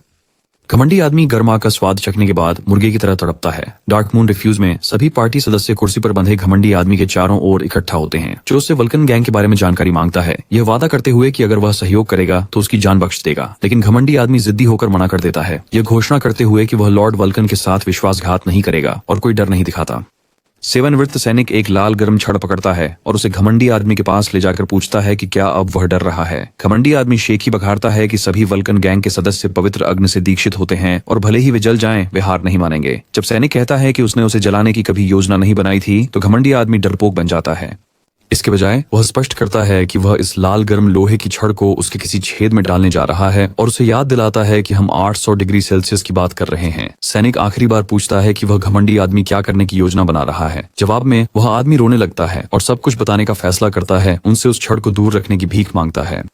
सैनिक ने लापरवाही से छड़ को एक तरफ फेंक दिया और अपने दोस्तों से कहा कि यह उससे आसान था जितना उसने सोचा था। इस बीच सभी अन्य अधीनस्थ हमारे नायक सहित डर के मारे कांप रहे हैं, अपने हाथ पीछे रखे हुए हैं और अपने बट छुपा रहे हैं। हमारा नायक पूछता है कि सैनिक ने यह तरीका कहाँ सीखा, जिस पर सैनिक जवाब देता है कि उसने इसे अफगानिस्तान में सीखा। हाँफता हुआ घमंडी आदमी पूछता है कि क्या सब कुछ बताने के बाद उसे बख्श दिया जाएगा। हमारा हीरो उसे आश्वस्त करता है कि वे राक्षस नहीं हैं और वह आदमी बताता है कि उनका बड़ा भाई, जिसे वल्कन के नाम से जाना जाता है, एक पूर्ण पायरोमेनियक था जिसने हत्या और आग लगाकर वर्षों तक अपनी शक्ति बढ़ाई। और भी वल्कन की विकृत खुशी लोगों को जिंदा जलते हुए देखने में थी। अन्य खिलाड़ी ऐसे कठिन एनपीसी खलनायक का सामना करने के लिए उत्साहित हैं। इस बीच जो कैदी से उसके बॉस और सोने के ठिकाने के बारे में पूछताछ करता रहता है, यह कहते हुए कि उसे ऐसा लगता है जैसे वह छिपे हुए खजाने की गंध महसूस कर सकता है। कैदी लगातार अनभिज्ञता जताता रहता है, लेकिन लड़का आशावादी बना रहता है। खजाने के ढेर में तैरने के सपने देखता है, ये मानते हुए कि वे एक बड़ी सफलता के कगार पर हैं। सैनिक कैदी से वल्कन गैंग की जनशक्ति और उपकरणों के बारे में पूछताछ करता है। यह आदमी बताता है कि वल्कन के आदेश के तहत लगभग 100 लोग हैं जो पेट्रोल बम स्प्रेयर जैसे खतरनाक हथियारों से लैस हैं, जिन्हें डिस्ट्रॉयर्स कहा जाता है। इसके अलावा उन्होंने अपने इलाके के चारों ओर बारूदी सुरंगें बिछाई हैं। जब पूछा गया कि वे गिरोह की रक्षा को कैसे तोड़ेंगे तो हमारा नायक सहजता से कंधे उचकाता है और सुझाव देता है कि वे अंदर जाने का कोई तरीका निकाल लेंगे, जबकि कैदी को वल्कन के ठिकाने तक पहुंचने में मदद करने के लिए प्रेरित करता है। वो व्यक्ति बताता है कि उन्हें वल्कन के बपतिस्मा से गुजरना होगा, एक परीक्षा जिसमें उन्हें अपनी बाह को जलती हुई लपटों से झुलसाना होगा। यह वल्कन के देवता द्वारा मान्यता प्राप्त एक परीक्षा है, लेकिन दर्द और मौत का डर हमारे नायक और उनकी टीम की आखिरी चिंता है, जिससे बेचारा कैदी इस बात से अनजान है कि वह किस मुसीबत में फंस गया है। अगला दृश्य वल्कन गैंग के अड्डे पर है, जहां हमारा नायक गैंग लीडर का सामना करता है और उनके अधीन शामिल होकर सेवा करने की इच्छा व्यक्त करता है। नेता पूछता है कि क्या वे बपतिस्मा के लिए तैयार हैं। महिला खुशी से कहती है कि वह इस चुनौती के लिए पूरी तरह तैयार है, जिससे नेता उनमें से एक को आगे आने का निर्देश देता है। हमारा नायक आत्मविश्वास से आगे बढ़ता है और अपना हाथ मेज पर रखता है। नारंगी सिर वाला आदमी फ्लेम थ्रोवर के साथ आगे बढ़ता है और तुरंत हमारे हीरो की ओर कुछ गर्म लपटें फेंकता है, लेकिन जो को कोई फर्क नहीं पड़ता। वह गर्मी को एक प्रोफेशनल की तरह संभालता है और मजाक में पूछता है कि क्या यह वास्तव में एक बपतिस्मा है। नारंगी सिर वाला व्यक्ति नाराज हो जाता है और फ्लेम थ्रोवर की तीव्रता बढ़ा देता है। हमारे हीरो से पूछता है कि क्या अब वह तीव्र वल्कन बपतिस्मा का आनंद ले रहा है। हमारा हीरो ठंडे दिमाग से जवाब देता है कि आग के नीचे यह काफी शानदार लगता है। उसके बाद महिला ताना मारती है कि हमारा हीरो सिर्फ दिखावा करने की कोशिश कर रहा है और बहादुरी से अग्नि बपतिस्मा के लिए स्वयं सेवा करती है। संतरे के सिर वाला उसे एक नियंत्रित आग का झोंका देता है, क्योंकि उसे विश्वास है कि यह उसके लिए पर्याप्त है। लेकिन लड़की, जो शुरू में मजबूती से खड़ी थी, जल्द ही उसका हाथ जलन महसूस करता है और वह दर्द में तड़पने लगती है। अगला है हमारा सेवानिवृत्त सैनिक, जो अपनी आंखें बंद करता है और नारंगी सिर से शो शुरू करने के लिए कहता है। बेचारा नारंगी सिर सोचने लगता है कि क्या इनमें से कोई भी सामान्य है, लेकिन वह फिर भी अपनी आग की लपटें फेंकता है। सैनिक हमारे यूट्यूब लड़की के विपरीत गर्मी को स्थिरता से सहन करता है। उनकी सहनशीलता से प्रभावित होकर नकाबपोश व्यक्ति घोषणा करता है कि सभी तीनों ने परीक्षा पास कर ली है और अब वे वल्कन गैंग के आधिकारिक सदस्य हैं। सैनिक को अफसोस है कि उसने अपने दर्द सेंसर बंद नहीं किए, लेकिन वह शिकायत नहीं कर रहा है। वह इस खेल का यथार्थवादी अनुभव चाहता था। अचानक एक और आदमी प्रकट होता है, जो खुद को गिरोह के सैन्य सलाहकार के रूप में परिचय देता है। वह सभी को शामिल होने के लिए बधाई देता है और उन्हें एक मिशन की पेशकश करता है। इसे नए लोगों के लिए एक शानदार अवसर के रूप में देखता है। हमारा नायक जल्दी से समझ जाता है कि यह आदमी इस मिशन के साथ उनकी क्षमताओं का परीक्षण कर रहा होगा। यह देखने के लिए उत्सुक है कि आगे क्या होता है। यूट्यूब लड़की भी इसके लिए उत्सुक है। जैसा कि उम्मीद थी, बूढ़ा आदमी उनके मिशन की घोषणा करता है। केंद्रीय बस्ती से एक वाणिज्यिक वाहन को रोकना और सब कुछ लूट लेना। लड़का बताता है कि इस काम के लिए वे तीनों शायद बहुत कम हैं, लेकिन बूढ़ा आदमी उन्हें आश्वस्त करता है कि गिरोह के विशिष्ट सदस्य उनके साथ शामिल होंगे। लड़का इस अवसर के लिए बूढ़े आदमी का धन्यवाद करता है, जैसा कि सलाहकार से उम्मीद थी। जब वे अपनी बैठक की जगह छोड़ते हैं तो वे इस बात से चकित होते हैं कि सब कुछ कितनी आसानी से हो गया। सैनिक टिप्पणी करता है कि चीजें गंभीर होने वाली हैं, लेकिन हमारा नायक उसे आश्वस्त करता है कि यह सिर्फ एक खेल है। उसे शांत रहने के लिए कहता है। अचानक हमारे नायक की जेब से कुछ गिरता है। जब महिला बोतल उठाती है तो वह पूछती है, ये क्या बला है? लड़का इसे देखकर तुरंत डर जाता है और महिला बताती है कि यह वही चीज है जो उसने उसे अपने शरीर पर लगाते हुए देखी थी। लड़का घबरा जाता है, ये समझते हुए कि वह उसे नहाते समय देख रही थी। तभी तो उसे तब ठंड लग रही थी। महिला शर्मा जाती है और ऐसे आरोपों से इनकार करती है। यह जोर देकर कहती है कि वह बस वहां से गुजर रही थी। लड़का जल्दी से उसे बताता है कि यह सिर्फ सामान्य सनस्क्रीन है, लेकिन वह इस बकवास को नहीं मानती। क्यों एक गेम कैरेक्टर को सनस्क्रीन की जरूरत होगी? वह नाराज होकर पूछती है। हमारा नायक एक और कहानी गढ़ता है। कहता है कि यह आपको आकर्षक बनाता है। महिला उत्सुक होकर अपने लिए कुछ मांगने लगती है। खैर, यह वास्तव में कोई सौंदर्य क्रीम नहीं है, क्योंकि हमारा नायक एक आभासी पात्र नहीं बल्कि एक वास्तविक इंसान है। वह अन्य खिलाड़ियों की तरह दर्द के स्तर को समायोजित नहीं कर सकता। उसे वल्कन परीक्षण पास करने के लिए इस उपकरण पर निर्भर रहना पड़ता है। थोड़ी देर बाद हमारा नायक अन्य पार्टी सदस्यों से मिलता है। नारंगी सिर वाला खुद को उनके वरिष्ठ के रूप में हॉटपॉट के रूप में परिचित कराता है।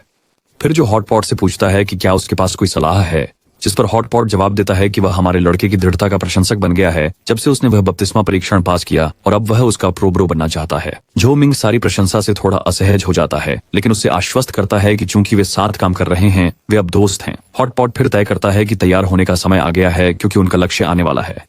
तो पूरी गैंग अपनी कारों में सड़क पर निकल पड़ती है। गैंग लीडर उन्हें जाते हुए देखता है। 3 नए लोगों के बारे में संदेह महसूस करता है। शक करता है कि वे वाइपर द्वारा भेजे गए जासूस हो सकते हैं। बूढ़ा आदमी सहमत है। यही कारण है कि उसने उन्हें वाइपर का सामान चुराने के लिए भेजा। अगर वे छापे के दौरान कोई असामान्य व्यवहार दिखाते हैं तो वे उन्हें जिंदा जला सकते हैं। नेता सिर हिलाते हुए कहते हैं कि अगर उन्होंने धोखा दिया तो उन्हें आग से मौत का सामना करना पड़ेगा। कुछ समय बाद हम खुद को वेस्टलैंड ट्रांसफर स्टेशन पर पाते हैं। वहाँ हर कोई कुछ अजीब खाना खा रहा है। हॉटपॉट के अलावा हर कोई कच्ची बैल की आंखों से डर रहा है। लोग अजीब तरह से कहते हैं कि उन्हें भूख नहीं है और हॉटपॉट से अकेले खाने के लिए कहते हैं। नारंगी सिर खाने में जुट जाता है, कहते हुए कि उन्हें छापे से पहले अपनी ऊर्जा को पुनः प्राप्त करना चाहिए। लड़का छापे को लेकर अपनी चिंता व्यक्त करता है, कहते हुए कि अगर वे वाणिज्यिक वाहनों को लूटने जा रहे हैं तो उनके पास गार्ड्स होने चाहिए। अगर उन गार्ड्स को आग से खेलने का तरीका आता है तो चीजें मुश्किल हो सकती हैं। नारंगी सिर उसे आश्वस्त करता है, कहता है कि उन्होंने पहले ही सड़क पर बारूदी सुरंगें बिछा दी हैं और वाणिज्यिक वाहन पर हमला करने से पहले काफिले की कार को उड़ा सकते हैं। सैनिक एक माइन उठाता है और अपनी सैन्य जानकारी का उपयोग करके इस चीज की सभी तकनीकी विशेषताओं को समझाता है। नारंगी सिर हमारे सेवानिवृत्त सैनिक की पहली नजर में विशेषताओं को पढ़ने की क्षमता से चकित है और स्पष्ट करता है कि वे इन चीजों के साथ एक सबक सिखाने वाले हैं। तभी हलचल मच जाती है जब लक्ष्य वाणिज्यिक वाहन दिखाई देते हैं। लेकिन इससे पहले कि ऐसा हो पाता, कहानी यहीं पर कट जाती है। लगता है हमें यह देखने के लिए अगले अध्यायों का इंतजार करना होगा कि आगे क्या होता है।